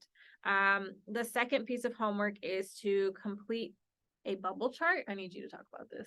This is all you, my friend. So in the spirit of like organizing yourself, organizing your thoughts, getting you to really just start to visualize. I'm sorry, I got distracted. I swear by Pinterest. If you have Pinterest, if you don't have Pinterest, get Pinterest. Pinterest. I do it for work. I do it for personal. I have hair, travel. Anyway, so yes, Pinterest, I vote for that. Bubble chart. So it's a handout you have that literally just has a bunch of bubbles on it.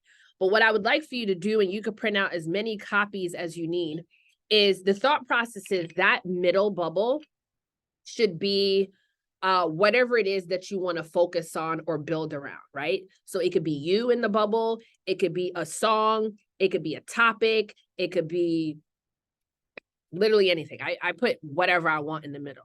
And the thought process is those extended bubbles are things that tie back to that, right? Things that you could keep in mind that when you look at it in the grand scheme of things, they're all connected, they're all aligned, they're all on brand. So for instance, if you are trying to discover what your brand is, put your artist name in the middle, and you can use the bubbles to include words that like describe yourself. It could be goals and objectives. It could be song lyrics or topics or themes. And ultimately, you can have this sheet of paper. You can put it up somewhere where you can see it very easily. If you have a notebook, journal, whatever the case may be. And my thought process is the more you see these things, the more that you understand how they're connected as you build your plans, as you think about your journey, your career, your content. You should be able to look at this and everything should connect and everything should be everything should be applied. Is the thought process. Again, there's no rule of what's in the middle, just the thought process of whatever's in the middle, those bubbles outside should connect back to it. Does that make sense to everyone? Okay, cool. So just a tool. And if you have another method, no problem. I just like bubble charts because I can print them out. I could write in them. I could put them in my office door, mirror, home, like, and just and see it in front of me. What else? The other piece of homework is the bios, which we've kind of gone through in different iterations, but excuse me, writing and refining your artist bios. There are 3 that we talked about, sort of like your elevator pitch, right? What's a very simple, succinct, short way to describe yourself in a few words, right? A sentence. I call it the elevator pitch, but it's also like your social bio. And this is for this on here. It says for public speaking and in-person introduction. So if you have somebody and you only have them for a few seconds, what are the things that you want to impart to them? But I would also just sort of add as a little asterisk is that one sentence that you would be using on your socials. Oh, sorry. That is the short form bio. Just kidding. So elevator pitch is just a very short way to describe yourself when you know that you only have a certain amount of time with someone, you're meeting them in person, or you're introducing yourself to a room full of people. Just a way to be able to get straight to the point. The short form bio is sort of that social media bio. It's that one sentence that you can use on your different platforms to introduce yourself. And then the longer form bios, which can be a paragraph or a page, and that's usually for press, for websites, and it's a way to sort of tell your whole full story. And then the last piece of homework, when you're ready, when you have a release or you have music that you're working on putting out into the world, is building out the full social content and marketing plan. So using, the sheet that we provided for you, or creating your own, a calendar, or however you want to organize yourself, but actually plotting sort of a way through and making a plan for your release, when you'll be releasing content, what kind of content you'll be releasing, and where. And that, my friends, is building your marketing plan and building your brand, making your plan, building your brand, making your plan. We have officially lost Brianna. I'm hungry. So I'm starting to be Delulu. We hope you guys enjoyed it. We hope you found some takeaways. We hope we provided some clarity. We hope you guys feel excited about continuing your journeys and learning yourself and learning your craft and knowing why no one else can be you. Yes. And all of that. And we thank you for giving us the time, the space, the opportunity to share some of our unique takes on this crazy, crazy yet dynamic and exciting world that is entertainment and music. And thank you guys for sharing, for bringing your whole selves to this experience, for sharing with each other. I loved reading the chat throughout this, where you guys were kind of being able to talk to each other and give advice. You know more than you think you do, and you guys are incredible resources for one another. So I love that you have this little community now that you can sort of lean on. And I loved how you guys all sort of poured into each other. So thank you for bringing that energy, and thank you for bringing your expertise and for sharing your story with all of us. And thank you, Hannah. Shout out to Hannah. Hey. Thank you guys so much for your time. This was such an awesome session. You are amazing rock stars. We love you. And we will be back in touch for sure. And then for everybody on the call, I know you guys have a hard stop. So just again, we love you. And for the artists, for the homework, it's just so important. And the homework is meant to guide your artist projects. It's meant to help you. And with that in mind, we've given you 2 weeks as opposed to the normal 1 week deadline. I'll send a WhatsApp message about it. We'd love to have you submit it in the Google Drive. The Navok team will look through it. And we're excited to see what you guys come up with. And then my final note, if you're not in the artist WhatsApp group, please shoot me a message, because I didn't realize a few of you weren't in there. But that's it. Can I quickly ask a question, please? Okay, so I have one question for you, Hannah, and I have also a question for Bree, but I could do the other round. So in terms of marketing, can I like going back to what I was talking about in terms of creating content and stuff as a musician, can I start with bloopers as like what's more constant versus like the like regular acapella, for example, clips and stuff? I have 2 questions. Who was it for, and what do you want to achieve by releasing those? Okay, so for me, it's like okay, so in terms of who's it for, it's like a mixture of basically people who are camera shy, I guess, in that sense. So it's like not my main thing. It's like getting me used to being on camera and being consistent on uploading different videos on social media. So it's like, let's say, for example, until I get used to, let's say, for the first month, it's like there are more bloopers than there are let's say 30-second acapella singing, for example, clips or whatever. Does that make sense? It does. Okay. Like to kind of break the ice. That's what I'm trying to that's what I'm trying to go about. I know exactly what you're trying to achieve. My concern is doing that so consistently that that's literally the first and the lasting impression of who you are. Okay. So Okay. while I what am I trying to say?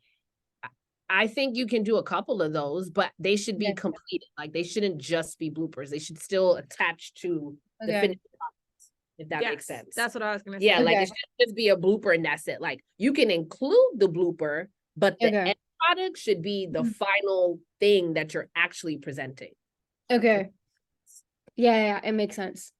And then where you put that is also important, but that's another discussion. But yes. Okay. Thank you. Problem. You had another question was for Hannah. Yeah, exactly. Thank you. No problem. Hannah, so I have a question in terms of the feedback. When do we normally get the feedback for our homeworks and our classwork and all that stuff?